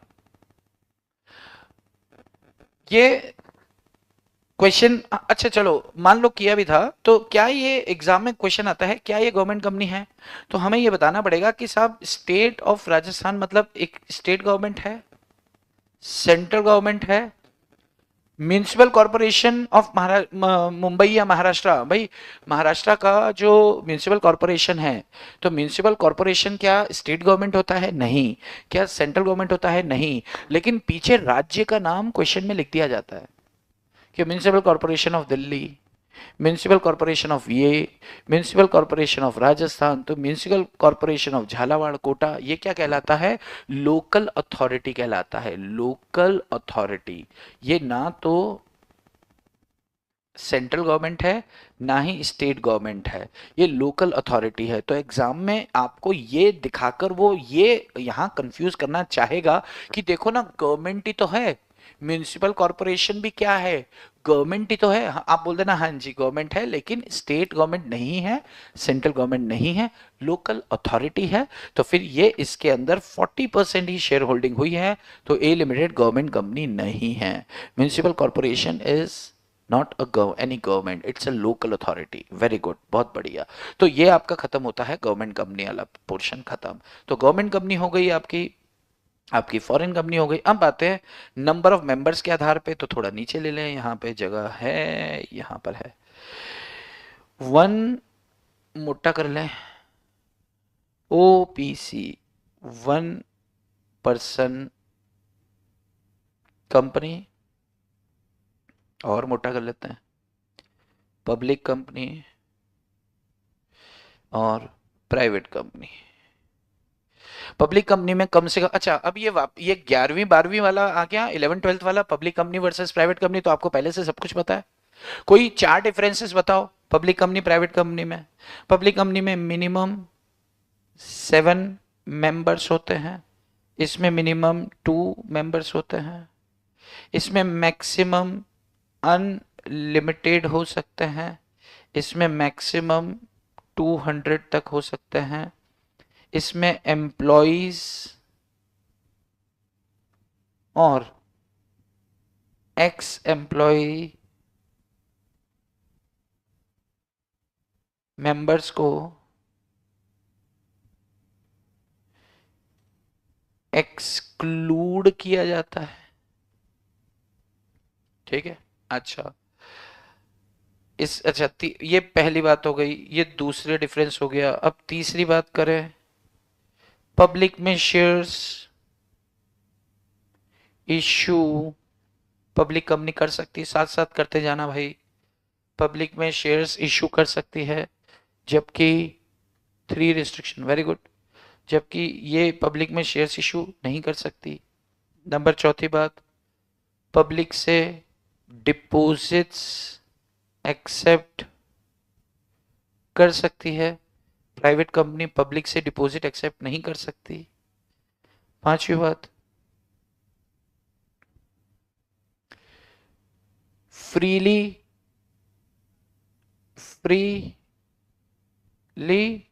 transfer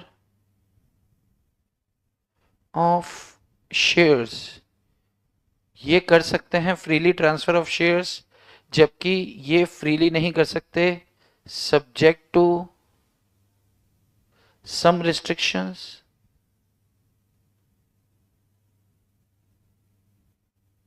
private company subject to some restrict, private company share को ट्रांसफर नहीं कर सकती ऐसा नहीं है, कर सकते हैं लेकिन सब्जेक्ट टू सम रिस्ट्रिक्शन। इसके ऊपर हम चर्चा करेंगे, मुझे थोड़ा सा बता देना, मतलब चर्चा करेंगे का मतलब ये नहीं है इसको घिसने लगेंगे बहुत देर तक। अपन इसके ऊपर मुश्किल से 2 मिनट बात करेंगे, लेकिन काम की है तो इसको अपन वापस ऊपर आते समय मैंने इसको मार्क कर दिया रेड, तो कर लेंगे, ठीक है। नंबर 5 हो गया। नंबर 6, पब्लिक में शेयर्स इशू कर सकते हैं। पब्लिक में शेयर्स इशू करने के लिए क्या इशू करना होता है? प्रोस्पेक्टस। अरे भाई, जब भी हम पब्लिक में शेयर्स इशू करते हैं तो प्रोस्पेक्टस इशू करना होता है, तो प्रोस्पेक्टस के रूल्स इस पर एप्लीकेबल होंगे। जबकि पब्लिक में इशू ही नहीं करना तो प्रोस्पेक्टस की जरूरत नहीं है। Very good. नंबर 7, और डिफरेंस, कोरम। कोरम यहां पर पब्लिक कंपनी में एक स्लैब दिया है कि अगर 1000 मेंबर तक हैं तो 5, और 1000 से 5000 हैं तो 15, और उससे ऊपर है तो 20, जबकि यहां पे कोरम 2 मेंबर्स। डायरेक्टर्स कितने होते हैं मिनिमम? डायरेक्टर्स कम से कम 3 डायरेक्टर चाहिए, यहां पर 2 डायरेक्टर से काम चल जाता है प्राइवेट कंपनी में। यस, नो, बहुत है यार। वैसे तो डिफरेंस पूछे नहीं जाएंगे, लेकिन अगर इंस्टीट्यूट की इच्छा हुई कि इस बार आपको पास ही करना है तो आपको प्राइवेट पब्लिक में डिफरेंस ही पूछ लिया, तो यही सब है और क्या है। प्राइवेट कंपनी पब्लिक कंपनी, और क्या होगा बताओ, आप बताओ और क्या हो सकता है? पब्लिक कंपनी प्राइवेट कंपनी में और क्या डिफरेंस भाई हो सकता है ना? कुछ चीजें मेरे से भी स्किप हो जाती हैं। डायरेक्टर 3 2, हाँ प्राइवेट प्लेसमेंट, बहुत बढ़िया बहुत बढ़िया। नाम ABC limited, ABC private limited, ठीक है। तो ये कुछ नेम, वेरी गुड, नेम हो गया। अब मैं आपका देख रहा हूँ, राइट। 3 रिस्ट्रिक्शन, जानवी याद आ गया, ओहो बहुत बढ़िया, अच्छा याद आ गया। शेयर्स फ्रीली ट्रांसफर होते हैं पब्लिक में, not freely transferred, subject to some restriction, private placement, director 3 2 3 2, बहुत बढ़िया। तो ये आपका होता है पब्लिक कंपनी और प्राइवेट कंपनी के बीच में कुछ डिफरेंसेस हैं, ठीक है। आप फ्रीली ट्रांसफर पे आ जाएं, मैं सब मान के चलूं कि आप लोग लिख चुके हैं।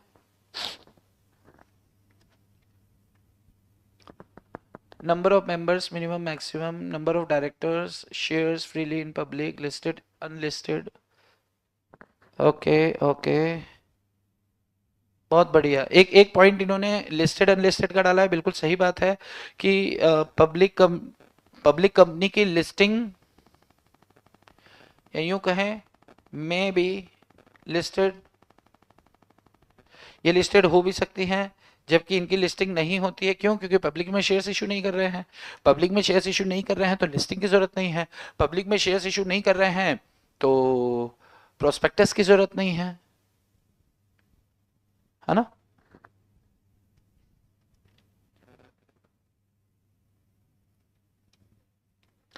अरे क्लियर है, बढ़ जा मैं। हाँ, अब मैं बात कर रहा था कि फ्रीली ट्रांसफर ऑफ शेयर्स कहाँ गया, ये रहा।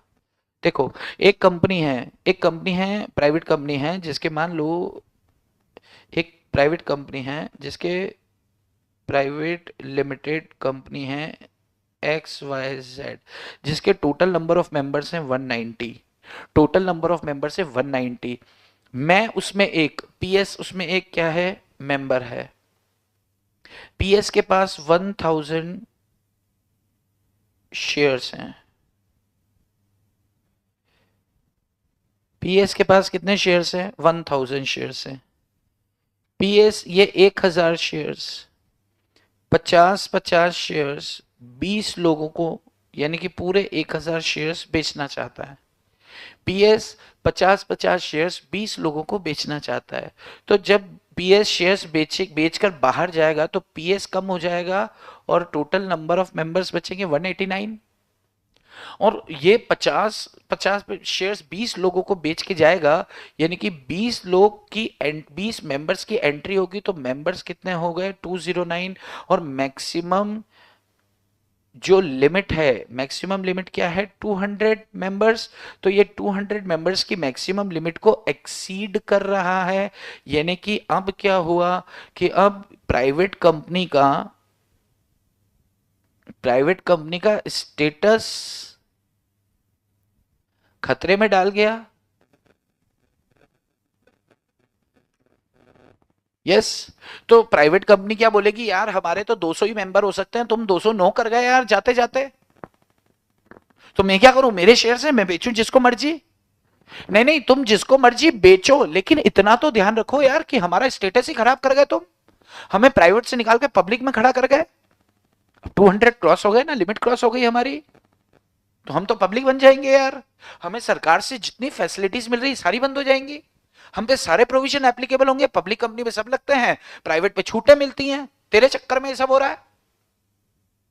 तो मैंने कहा मैं क्या करूं फिर, नहीं नहीं नहीं बेच सकता तू ऐसे, तेरे को बेचना है ना, तेरे को पैसों से मतलब है, तेरे को बेचना है, किसी एक बंदे को बेच के जा, हम मना नहीं कर रहे हैं, यानी कि ट्रांसफर पे रोक नहीं है, लेकिन आपकी इच्छा से ट्रांसफर कर जाओ और इनको मार के चले जाओ तो ऐसे थोड़ी करने देंगे। बात समझ में आ रही है? रिस्ट्रिक्शन तो कंपनी चाहे तो रीजनेबल रिस्ट्रिक्शन, और ये रिस्ट्रिक्शन रीजनेबल है क्या? बिल्कुल है। कंपनी चाहे तो रीजनेबल रिस्ट्रिक्शन लगा सकती है। तो क्या कोई private company freely transfer of shares कर सकती है? तो जवाब है नहीं। लेकिन क्या प्राइवेट कंपनी के shareholder transfer of shares कर सकते हैं? जवाब है yes, but subject to some restrictions. ठीक है, एक ये हो गया।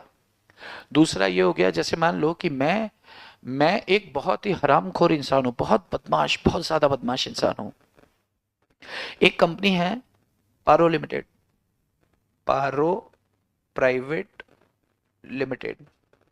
पारो प्राइवेट लिमिटेड में मुझे मेंबर नहीं बना रहा है। क्यों? क्योंकि पारो प्राइवेट लिमिटेड जो धंधा करती है, जो बिजनेस करती है, वही बिजनेस का मेरी पार्टनरशिप फर्म भी है। यानी कि मैं क्या हूं, इनका राइवल्स हूं, इनका कॉम्पिटिटर हूं। अब ये जो पारो लिमिटेड है, ये जो पारो लिमिटेड है, पारो लिमिटेड मुझे मेंबर क्यों नहीं बना रहे हैं कि अगर मैं इस पारो लिमिटेड का, अरे पारो प्राइवेट लिमिटेड का यार, अगर मैं पारो प्राइवेट लिमिटेड का मेंबर बन गया तो वहां पे मीटिंग्स में जो डिस्कशन होंगे सब मुझे पता होंगे, उनकी पॉलिसी सब मुझे पता होंगी, मतलब सब कुछ मुझे जानकारी होने लगेगी। तो मैं क्या करूंगा, अंदर घुस के विभीषण वाला काम करूंगा, उनको खत्म करूंगा और अपनी पार्टनरशिप फर्म को ऊपर लाने की कोशिश करूंगा। तो पारो प्राइवेट क्या बोलेंगे, भाई इस आदमी से दूर रहो, इसको अपनी कंपनी के अंदर दरवाजे के अंदर घुसाना नहीं। लेकिन पारो लिमिटेड के अंदर एक था मिस्टर गणेश, इस गणेश के साथ मैंने दोस्ती की और गणेश को बोला कि यार तेरे कुछ शेयर्स मुझे बेच दे। तो गणेश ने बोला नहीं यार, मेरे शेयर्स तो बहुत महंगे पड़ेंगे आपको। मैंने कितने के, 100 रुपए के हैं? इससे बोला नहीं, कम से कम 130 रुपए का एक शेयर है। मैंने बोला अच्छा 130 के हैं, ये ले 150 रुपए पकड़ यार। तो 150 रुपए के हिसाब से मैंने इसके 1000 शेयर्स खरीद लिया, 100 शेयर्स खरीद लिए, 15,000 रुपए इसको दिए, ये भी खुश हो गया और मेरी एंट्री हो गई दूसरे दरवाजे से। तो अब कंपनी क्या करेगी, गणेश के ऊपर क्या करेगी, क्वेश्चन लगाएगी, यार तूने किसी को भी बेच लेकिन उसको मत बेच। कंपनी क्या करेगी, प्रतिबंध लगा सकती है। पारो लिमिटेड प्रतिबंध नहीं, प्रतिबंध। तो पारो प्राइवेट लिमिटेड प्रतिबंध लगा सकती है कि किसी को भी बेचो, बेचने को मना नहीं है, लेकिन ऐसे किसी बंदे को तो मत बेचो कि जो घुस के हमें ही खत्म करके चला जाए, वो हमारा राइवल है। ठीक है, तो कंपनी चाहे, प्राइवेट कंपनी चाहे तो रीजनेबल रिस्ट्रिक्शन लगा सकती है और ये रिस्ट्रिक्शन वैलिड होगा। कंपनी बोलती है, आप कंपनी ने मान लो गणेश को बोला, ए गणेश उसको शेयर्स नहीं बेच सकते, तो उससे पूछा क्यों? नहीं हम बोल रहे नहीं बेच सकते, मतलब नहीं, अरे ऐसे नहीं, हम बोल रहे नहीं चलेगा इधर, आपको रीजन देना पड़ेगा और वो रीजन रीजनेबल होना चाहिए, है ना। हम बोल रहे क्या तुम बापो साला ट्रांसफर कर सकता है, ऐसा लॉ ने कहा है, रीजनेबल रिस्ट्रिक्शन आप लगा सकते हो। कोई भी रिस्ट्रिक्शन लगा सकते हो, ऐसा नहीं कहा। तो अब लगाओ, अगर उचित कारण होंगे तो बिल्कुल, यानी कि कोर्ट में लड़ने चला जाएगा, रीजनेबल नहीं होगा तो जो ट्रांसफर कर रहा है। बात समझ में आती है क्या? जैसे मान लो कि एक कंपनी है जीरो लिमिटेड, जीरो लिमिटेड, इसका नाम ऐसे ही है क्योंकि पेन नहीं चल रहा है। एक कंपनी है जीरो लिमिटेड। जीरो लिमिटेड का मान लो मैं कौन हूं, पवनीत सिंह, पीएस। तो पीएस चाहता है जीरो लिमिटेड के शेयर्स खरीदना। शेयर्स 100 रुपए का एक है, 20 रुपए अभी दिए जा रहे हैं। अच्छा मान लो कि ये 80 रुपए पेड है और 20 रुपए अभी कॉल बाकी है। जीरो लिमिटेड ने अपने शेयर होल्ड, जीरो लिमिटेड के मान लो 200 150 शेयर होल्डर्स है। Zero private limited, sorry, zero private limited के 150 मेंबर्स हैं। 150 मेंबर्स ने 100 रुपए वाले शेयर्स खरीदे और उस पे उन्होंने अभी 80 रुपए पे किए हैं, क्योंकि 20 रुपए अभी जीरो लिमिटेड ने मांगे ही नहीं है। 20 रुपए अभी तक जीरो लिमिटेड ने मांगे ही नहीं है। जीरो लिमिटेड सोच रही है सेकंड एंड फाइनल कॉल अब हम मांगेंगे जब अभी जरूरत नहीं है, ठीक है। अब इसमें एक मिस्टर वही गणेश है। गणेश के पास 10,000 शेयर्स है। गणेश अपने शेयर्स पीएस को बेचना चाहता है। कितने रुपए में? 100 रुपए के हिसाब से। तो 100 रुपए के हिसाब से कितना हो गया? 10 लाख का शेयर हो गया। 10 लाख का शेयर हो गया। अच्छा 10 लाख का शेयर वो पीएस को बेचना चाहता है, यानी कि अगर पीएस मेंबर बन गया तो ये 10 लाख के शेयर पे 2 लाख रुपए तो अभी बाकी है ना। अरे भाई ये 20 रुपए के हिसाब से बाकी है। 100 रुपए का एक शेयर था, 20 रुपए गणेश को चुकाना था। अब ये 20 रुपए अगर पीएस मेंबर बन गया तो पीएस को चुकाना पड़ेगा, तो 2 लाख रुपए पीएस को चुकाने पड़ेंगे। अब जीरो लिमिटेड को बाजार से एक खबर आ गई कि गणेश उसको शेयर बेचने वाला है, किसको? पीएस को। और पीएस पूरे गांव में बदनाम आदमी है। किस बात को लेकर बदनाम है? कि यार उसके पास पैसे ही नहीं है, आज नहीं तो कल वो दिवालिया हो जाएगा।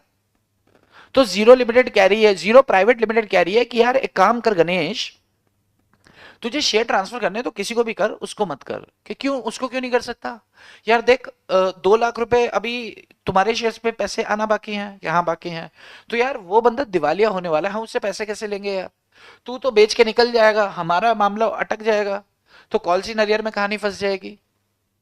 तो एक काम कर, तू किसी को भी बेच, लेकिन इसको मत बेच यार। रीजनेबल रिस्ट्रिक्शन लगाया जा सकता है। गणेश, अच्छा गणेश तेरे को इसी को बेचने, तेरे को ज्यादा खुजली है कि इसको ही बेचने, तो तू बेच, फुल्ली पेड अप कर फिर बेच।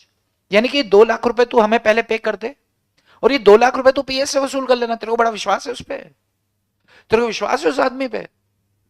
बेटा मरेगा, मुंह की खाएगा। बट ठीक है, वो बंदा कुएं में ही गिर रहा होता है ना, तो 4 बार मना करो, खाइए, कुआ है कुआ है कुआ है, नहीं समझ आए फिर धक्का भी मारो उसको, साले को, उसको समझ आनी चाहिए। तो फिर यहाँ पे क्या कि भाई 2 लाख रुपए जो है तू हमें 2 लाख दे दे, इसको फुल्ली पेड अप कर ले। हम तुझे मना नहीं कर रहे हैं, या तो फुल्ली पेड अप करके तू ट्रांसफर कर, या फिर तू किसी और को ट्रांसफर कर, पर इसको नहीं कर सकता, इसकी माली स्थिति अच्छी नहीं है।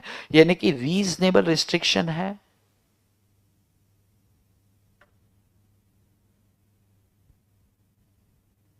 तो ऐसे कोई भी रीजनेबल रिस्ट्रिक्शन हो सकते हैं जो एक कंपनी अपने मेंबर्स के ऊपर लगा सकती है, प्राइवेट कंपनी। बात समझ में आती है तो अंगूठा दे दो। प्राइवेट पब्लिक कंपनी का काम खत्म करते हैं, ओपीसी पर आते हैं फटाफट। तब तक मैं पानी पी लेता हूँ, आप अंगूठा दे दो।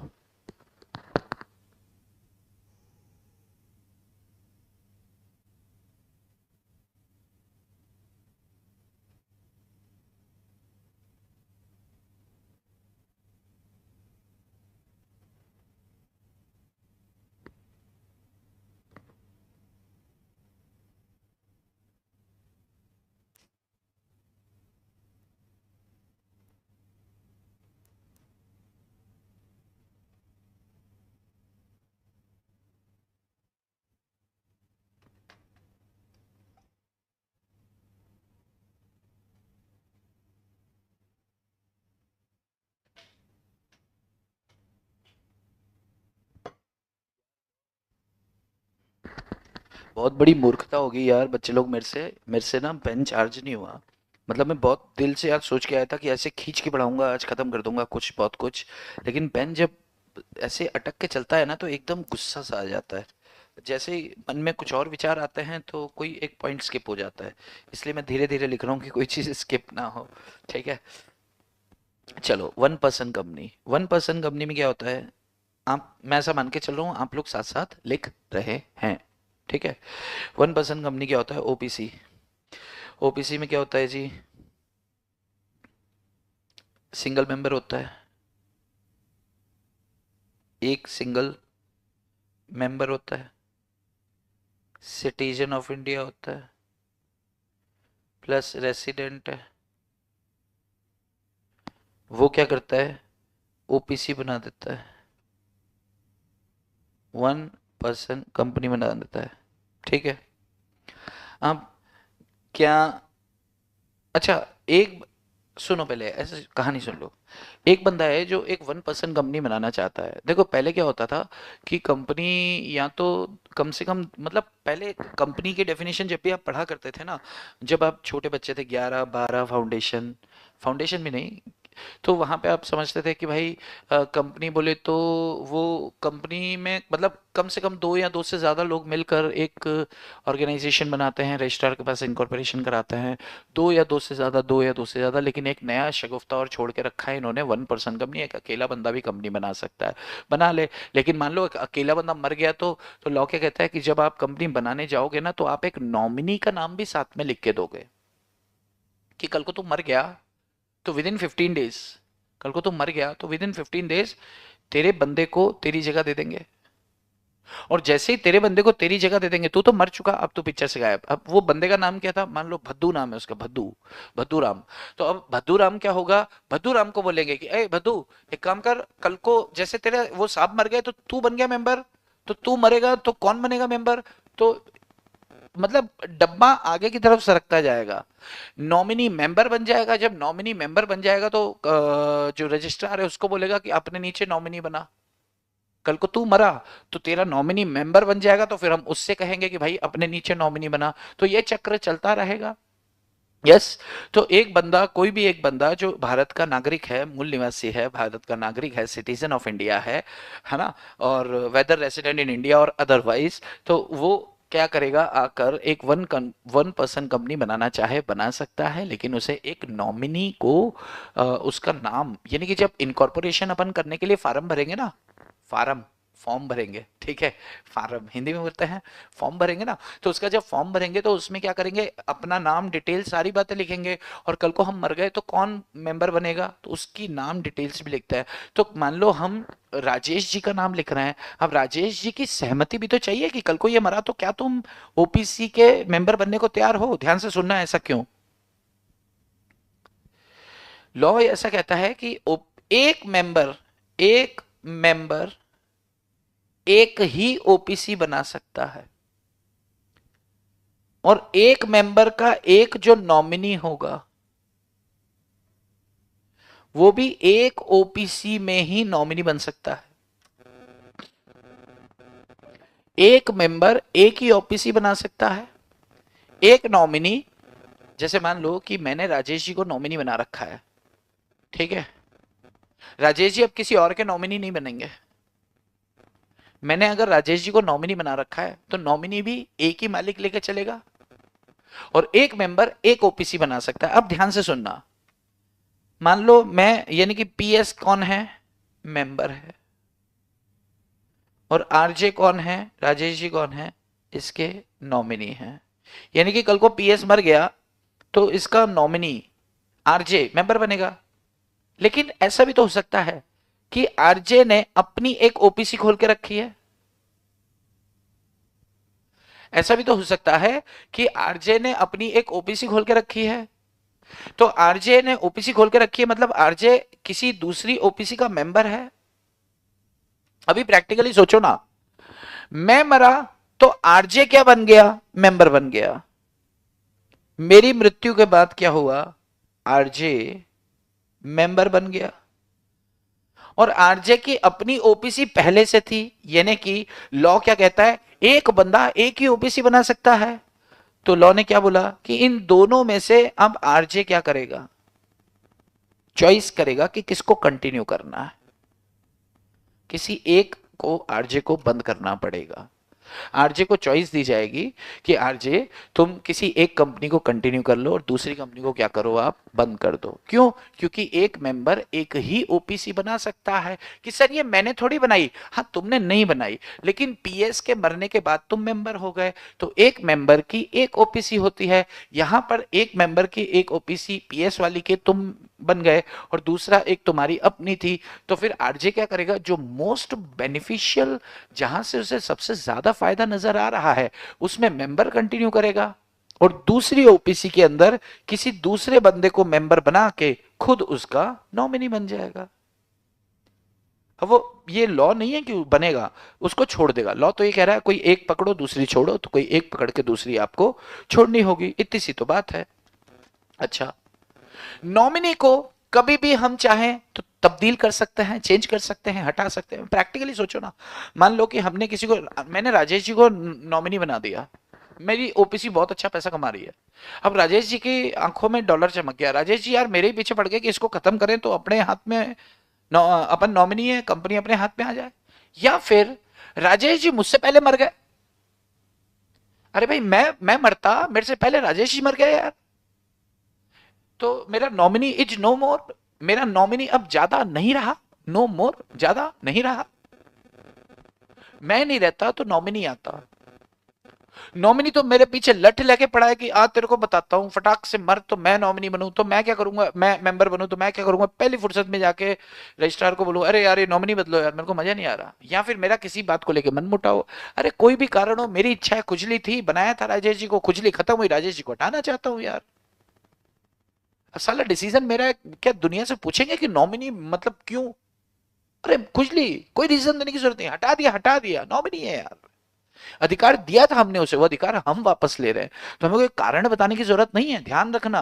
क्योंकि एक एक बार एग्जाम में पूछा गया था कि नॉमिनी ने क्वेश्चन पूछ लिया कि ऐसे कैसे हटा सकते हो, मेरे को अपॉर्चुनिटी ऑफ बीइंग हर्ट, घुमा के थप्पड़ मारेंगे छह कि तेरे को अपॉर्चुनिटी ऑफ बीइंग हर्ट चाहिए, साले मुर्गा बना के तेरी। तो उसको कुछ नहीं, उसको आप, आपकी इच्छा है, जब चाहे आप उसे हटा सकते हैं।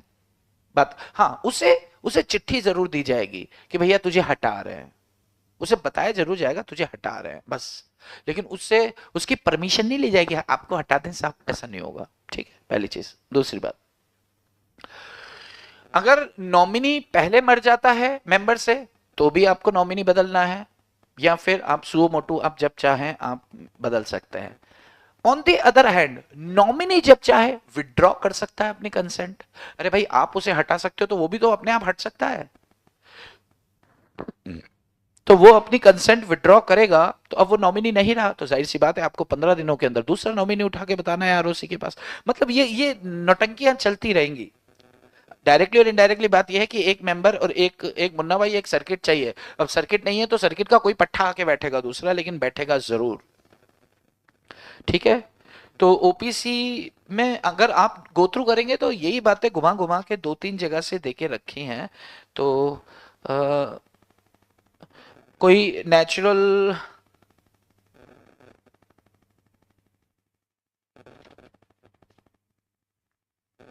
अगर आपको समझ में आ रहा है तो ओके लिखना, ओके ओके ओके ओके,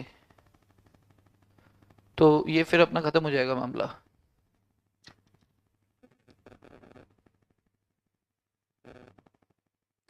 एक इसमें आगे इसके बाद पॉइंट दिया है नंबर ऑफ मेंबर्स के आधार पर ही। यस, फट फट फटाफट फट फट फट फट फट फट फट फट फट फट।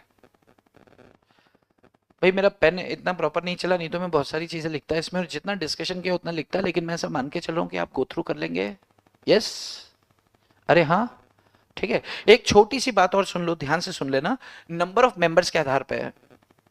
देखो, प्राइवेट कंपनी में मिनिमम नंबर ऑफ मेंबर्स कितने चाहिए? 2 मेंबर। पब्लिक कंपनी में मिनिमम नंबर ऑफ मेंबर्स कितने चाहिए? 3 चाहिए, 7 चाहिए, 5 चाहिए, बताओ जल्दी। क्या पूछ रहा हूं मैं आपसे? आप जब तक आंसर दोगे तब तक तो पिक्चर ही खत्म हो जाएंगे। एक पब्लिक कंपनी में कम से कम मिनिमम नंबर ऑफ मेंबर्स कितने चाहिए? पब्लिक में 7 चाहिए। और प्राइवेट कंपनी में कितना चाहिए? 2 चाहिए। अगर अब सोचो कि अगर ये मेंबर 2 से कम हो जाते हैं, यानी कि ये कितना रह गया? एक मेंबर रह गया। इसको मैं हेडिंग डाल देता हूं, what if total number of members fall below the statutory requirement। वाह यार, पेन चल गया ठीक से। What if the total number of members fall below the statutory requirement कितना है? प्राइवेट कंपनी में 2 है, पब्लिक कंपनी में 7 है। अगर ये 2 से कम हो जाते हैं यानी कि 1 रह गया। अगर ये 7 से कम हो गए यानी कि 5 मेंबर रह गए, या 3 मेंबर रह गए, या 4 मेंबर रह गए, या 6 मेंबर रह गए, तो क्या होगा? तो कुछ नहीं होगा। इनको जो है 6 महीने का टाइम है, विद इन 6 मंथ्स। आप क्या करो, रिक्वायरमेंट को फुलफिल कर दो। लेकिन अगर आपने 6 महीने बिता दिए, यानी कि more than 6 months, more than 6 months आपको हो गए, मोर देन 6 मंथ्स हो गए, लेकिन आज भी जो मेंबर्स हैं वो बिलो स्टैट लिमिट्स हैं, तो क्या होगा? अरे तो क्या होगा भाई? तो आपके ऊपर, मतलब कंपनी का जितना भी कर्जा होगा,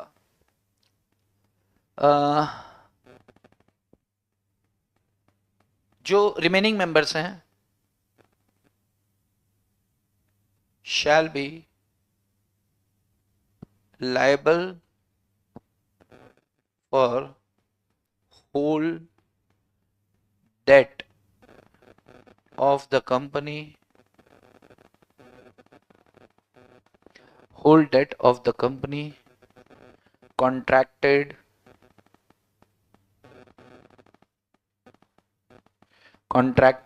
during that time, during that time, यानी कि आफ्टर 6 मंथ्स। यस, बिल्कुल सोनू, 3A ही है, सेक्शन 3 है। मैं इसलिए सेक्शन नहीं लिख रहा हूं क्योंकि ये इतने इंपॉर्टेंट नहीं है ना, तो इनके सेक्शन जबरदस्ती क्यों दिमाग में रख के चलें कि इसका भी सेक्शन याद करना है।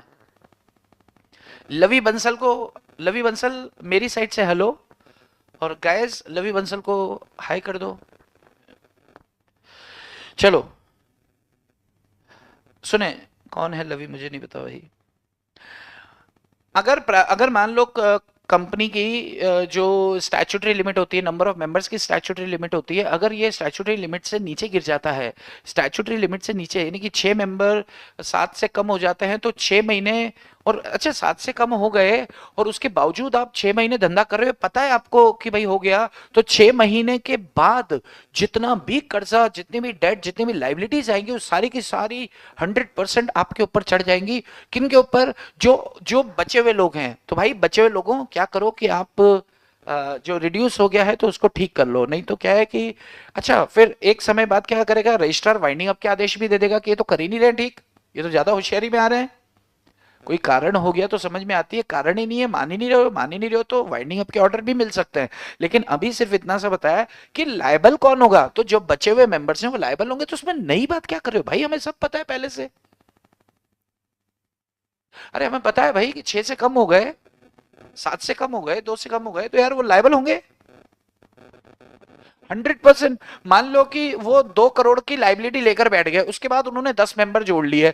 अब जब पैसे चुका, भाई ये 2 करोड़ की लाइबिलिटी तुम्हारी है, क्यों तुमने 6 महीने तक इंतजार कराया? बात समझ में आ रही है? बाद में सोचा नए लोगों को जोड़ ले और सेग्रीगेट करवा दे, तो ऐसा नहीं होगा। बात समझ में आती है तो अंगूठा दे दो।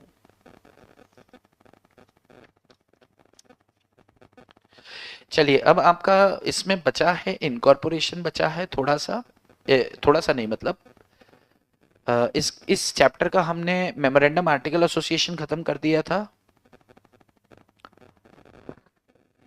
एक सेकंड ना।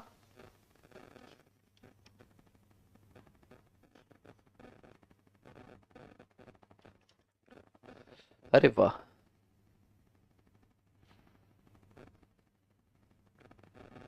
चलिए, हो गया। ओके, अब इसमें जितना भी बचा है टेक्निकल पार्ट, मेरे ख्याल से सारा खत्म। एक सेकंड मुझे और दीजिए, मैं एक बार देख लूं चैप्टर में क्या बचा है।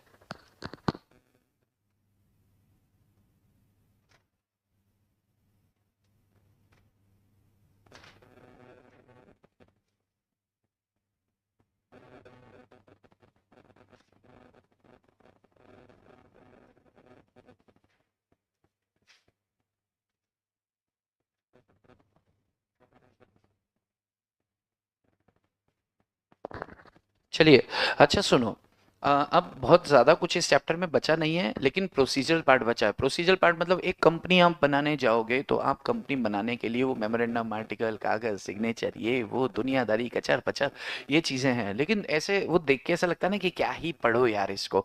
तो उसके लिए भी मैं एक एक शॉर्ट से कुछ बना के ना उसका मैं आपको डिस्कस करूंगा। Small company and NPO. अच्छा, स्मॉल कंपनीज और एनजीओ, गुड। तो एक फिर यार, ये स्मॉल कंपनीज मैंने इसलिए नहीं लिया क्योंकि स्मॉल कंपनीज चैप्टर 1 की डेफिनेशन पार्ट में ही खत्म हो रहा है, और चैप्टर 1 मैंने आपके ऊपर डाल रखा है, तो इसलिए मैंने स्मॉल कंपनी नहीं लिया। सेक्शन 8 कंपनी हम जरूर लेंगे, लेकिन वो प्रोसीजरल पार्ट के साथ में मैं लेना चाह रहा हूँ, इसलिए मैंने उसको होल्ड पे रखा है, क्योंकि उसमें प्रोसीजर थोड़ी सी ज्यादा है। अगर एक छोटा सा चर्चा करें कि section 8 companies, NPO, not for profit making organisation, होता क्या है, तो ऐसी कंपनी जो प्रॉफिट कमाने के उद्देश्य से नहीं बनी। और इसमें खास बात जो ध्यान देने वाली बात है ना, वो ये है कि ये अपने मेंबर्स को डिविडेंड नहीं बांट सकती है। ये अपने मेंबर्स को डिविडेंड नहीं बांट सकती है। आपसे मैं एक सवाल पूछूं, किससे सवाल पूछूं, किस, अच्छा ओपन टू ऑल है। एक एनपीओ है, एक एनपीओ, अगर इसने 3 करोड़ रुपए का प्रॉफिट कमा लिया, इसने क्या किया, जैसे मान लो कि कोई हस्तकरघा उद्योग चलाया इन्होंने, हस्त हाथ से बनी हुई चीजें, उसको बेचा, बेचने से थोड़े से पैसे कमाई हो गई। तो पैसे कमाई कितनी हो गई भाई, मान लो इन्होंने बनाया था वो प्रोडक्ट 1 करोड़ रुपए का, और बेचा कितने का, 4 करोड़ रुपए का। तो यहाँ पे 3 करोड़ रुपए प्रॉफिट आ गया। तो ये जो प्रॉफिट है, क्या अब एनपीओ एनपीओ रहेगा, यस और नो? मुझे इतना बता दो फटाफट, सेक्शन 8 कंपनी का क्वेश्चन है ये। 1 करोड़ रुपए का उसने, एनपीओ ने गरीबों को माल बांटा, 1 करोड़ रुपए का माल बांटा, और गरीबों ने क्या किया, वो माल तैयार करके इसे दे दिया। इसने बाजार में बेचा, बाजार में बेचा तो बिका 4 करोड़ में, तो 3 करोड़ रुपए का प्रॉफिट हो गया। तो अब मेरा सवाल यह है, क्या सेक्शन 8 रहेगी या इसका लाइसेंस छिन जाएगा? आपको जवाब देना है फटाफट फटाफट यार, स्पीड स्पीड में। यस, क्या आपका जवाब यस क्या है, थोड़ा सा मुझे लिखें। यस, क्या सेक्शन 8 रहेगी? अच्छा, आपका जवाब ये है, सेक्शन 8 रिमेन्स सेक्शन 8, और licence gone, go going gone. Section 8 remains section 8, section 8 remains section 8। हाँ रहेगा, वेरी गुड, बिल्कुल। सेक्शन 8 रहेगा, क्योंकि ये प्रॉफिट कमाया हुआ नहीं। प्रॉफिट कब कमाया माना जाता है, जब उसे डिविडेंड के तौर पे बांट दे सकते हैं। तो प्रॉफिट अर्न करना इज नॉट इंपॉर्टेंट, मतलब is not prohibited. Dividend declare करना प्रोहिबिटेड है, डिविडेंड डिक्लेयर नहीं कर सकते, इस बात का ध्यान रख लेना। नहीं रहेगी बिकॉज नॉन प्रॉफिट में उत्तरी। Sir, if such profit is utilise for object for it form, very good, बहुत बढ़िया यार। स्माइलिंग बुद्धा, नहीं रहेगी, नहीं नहीं नहीं नहीं, नॉट प्रॉफिट मेकिंग का मतलब ये होता है, नॉट प्रॉफिट मेकिंग का मतलब ये होता है कि प्रॉफिट नहीं कमाएगी, ऐसा नहीं है। प्रॉफिट कमाने के उद्देश्य से नहीं बनी है, ऐसा है। लेकिन अगर कमा लिया तो कमा लिया, बांटेंगे नहीं। अगर मान लो कमा लिया तो कमा लिया, तो उसको उसी उद्देश्य में खर्च करो जिस उद्देश्य के लिए आपकी संस्था बनी है। मैंने एक एनजीओ बनाया, और एनजीओ बनाकर मैंने कुछ ऐसा काम किया जिससे मान लो 500 रुपए कमा लिए, तो मेरा क्या स्टेटस खत्म हो जाएगा? नहीं, उस 500 को मैं घर नहीं ले जा सकता, उस 500 को उसी उद्देश्य में, उस 500 को उसी उद्देश्य में मैं खर्च कर देता हूं, तो काम हो जाएगा मेरा। यस। चलिए, तो सेक्शन 8 के ऊपर बाकी प्रोसीजरल पार्ट है, इनकॉर्पोरेशन के ऊपर प्रोसीजरल पार्ट है, और दो छोटे छोटे से टुकड़े से क्वेश्चंस हैं लाइक सर्विस ऑफ डॉक्यूमेंट्स। तो ये सारा डिस्कशन हम करेंगे कल, यानी कि कल हम चैप्टर 2 अच्छे से खत्म कर देंगे, तो चैप्टर 2 भी हमारी एक स्ट्रेंथ बन के आएगा। और बट वो प्रॉफिट से अपना ऑब्जेक्टिव को प्रमोट करना, हाँ बेटा वही तो बोल रहा हूं मैं, वही तो मैं भी कह रहा हूं भाई। ठीक है, तो अब कल हम आगे बढ़ते हैं, चैप्टर 2 कल हम खत्म करते हैं। उसके बाद मुझे आपसे कुछ चर्चाएं करनी होंगी। अच्छा सुनो, मैं ऐसा मान के चलो कि जितना अभी तक हुआ उतना क्लियर है, तो इसको अपन ऑफ करते हैं, बाकी चर्चा करेंगे कल। यस, ओके कर दे क्या? अरे बोलो ना। ओके जी, चलिए। तो मुझे अब एक बात बताओ कि जैसे अगर अपन एक काम करते हैं, जैसे मान लो कि हम एक काम करते हैं कि ये चैप्टर कल खत्म हो जाएगा, मैंने क्योंकि ना जैसे ही कल ये चीज़ें हुई हैं कि एग्ज़ाम की डेट जो थी डिक्लेयर कर दी इंस्टीट्यूट ने, हम लोग सब लोग क्या सोच, बड़े ध्यान से सुनना, कुछ काम की बात कर रहे हैं अभी। हम लोग सब लोग क्या सोचकर बैठे थे यार कि इंस्टीट्यूट जो क्या करने वाला है, हम लोग सब लोग ये सोचकर बैठे थे कि इंस्टीट्यूट जो है हमें मौका देगा, लेकिन इंस्टीट्यूट ने मौका नहीं दिया। यानी कि 25 दिन हम लोग पीछे आ गए, यानी कि 25 दिन का रिलैक्स जो हम प्लान करके चल रहे थे बोथ ग्रुप के हिसाब से, तो वो कहीं ना कहीं बोथ ग्रुप टूटता नजर आ रहा है। बहुत सारे बच्चों के साथ ऐसा है कि 25 दिन का प्लान कर लिया था, कि पुराने ट्रेंड कह रहे थे, इवन हम भी यही बोल रहे थे यार, कभी हमारी आपकी चर्चा भी हुई ना, तो हम लोग भी यही बोल रहे थे कि यार बड़े बड़े आराम से, अभी तो समय है, इंस्टीट्यूट आपको टाइम देगी, ऐसा होगा वैसा होगा, लेकिन हुआ नहीं। तो अब इस चीज को ऐसे घबराने का नहीं। 20 से 22 दिन बहुत होते हैं बोथ ग्रुप निकालने के लिए, और 40 दिन चाहिए होते हैं रैंक लाने के लिए। 15 दिन चाहिए होते हैं सिंगल ग्रुप निकालने के लिए। हमारे पास 1 महीना है। जो सिर्फ सिंगल ग्रुप वाले हैं वो तो बहुत अच्छे से निकाल सकते हैं, लेकिन जो बोथ ग्रुप वाले हैं उनको थोड़ी एक्स्ट्रा एफर्ट्स करने होंगे।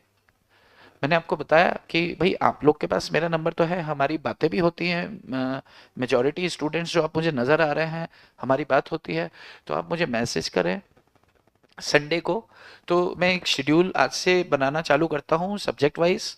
तो सब्जेक्ट लॉ का तो पहले बनाता हूँ भाई, कि मेरे सब्जेक्ट में तो स्कोर होना चाहिए अच्छा, क्योंकि यहाँ से अपन दूसरे लोगों में बांट देंगे, थोड़ा ले, थोड़ा अकाउंट्स तू ले जा, गरीब है तू, और ए टैक्स तू भी गरीब है साला, हम कौन है, लॉ वाले हैं, तो हम सबको ऐसे बांटने में विश्वास रखेंगे। वो वाला काम हमने नहीं करना कि हम अकाउंट्स में 70 ले आए और टैक्स में 60 ले आए और उधर से लॉ में नंबर फेंके, और यार खैरात हमको नहीं चाहिए, हम बाप बनेंगे। ठीक है, हम बांटा करेंगे सबको, क्लियर है? तो ये चर्चाएं जो हम करेंगे, कभी भी किसी को भी अगर ऐसा लगता है, मन टूट रहा है, घबराहट हो रही है, बेधड़क आप एक व्हाट्सएप करें मुझे कि साहब मुझे घबराहट हो रही है, शाम को 7 बजे बाद मैं खुद आपको कॉल कर लूंगा, या आप मुझसे समय लेकर कॉल कर सकते हैं। डरना नहीं है, बस डरना बिल्कुल भी नहीं है, क्योंकि गब्बर सिंह बोल के गया, जो डर गया वो मर गया। तो डरे, जिस दिन आप घबराना चालू करेंगे ना, आप सोच लेना आपका रिजल्ट नेगेटिव होना चालू हो चुका है। नेगेटिव, आपके रिजल्ट के नेगेटिवनेस की तरफ आप पहला कदम होगा आपका डर।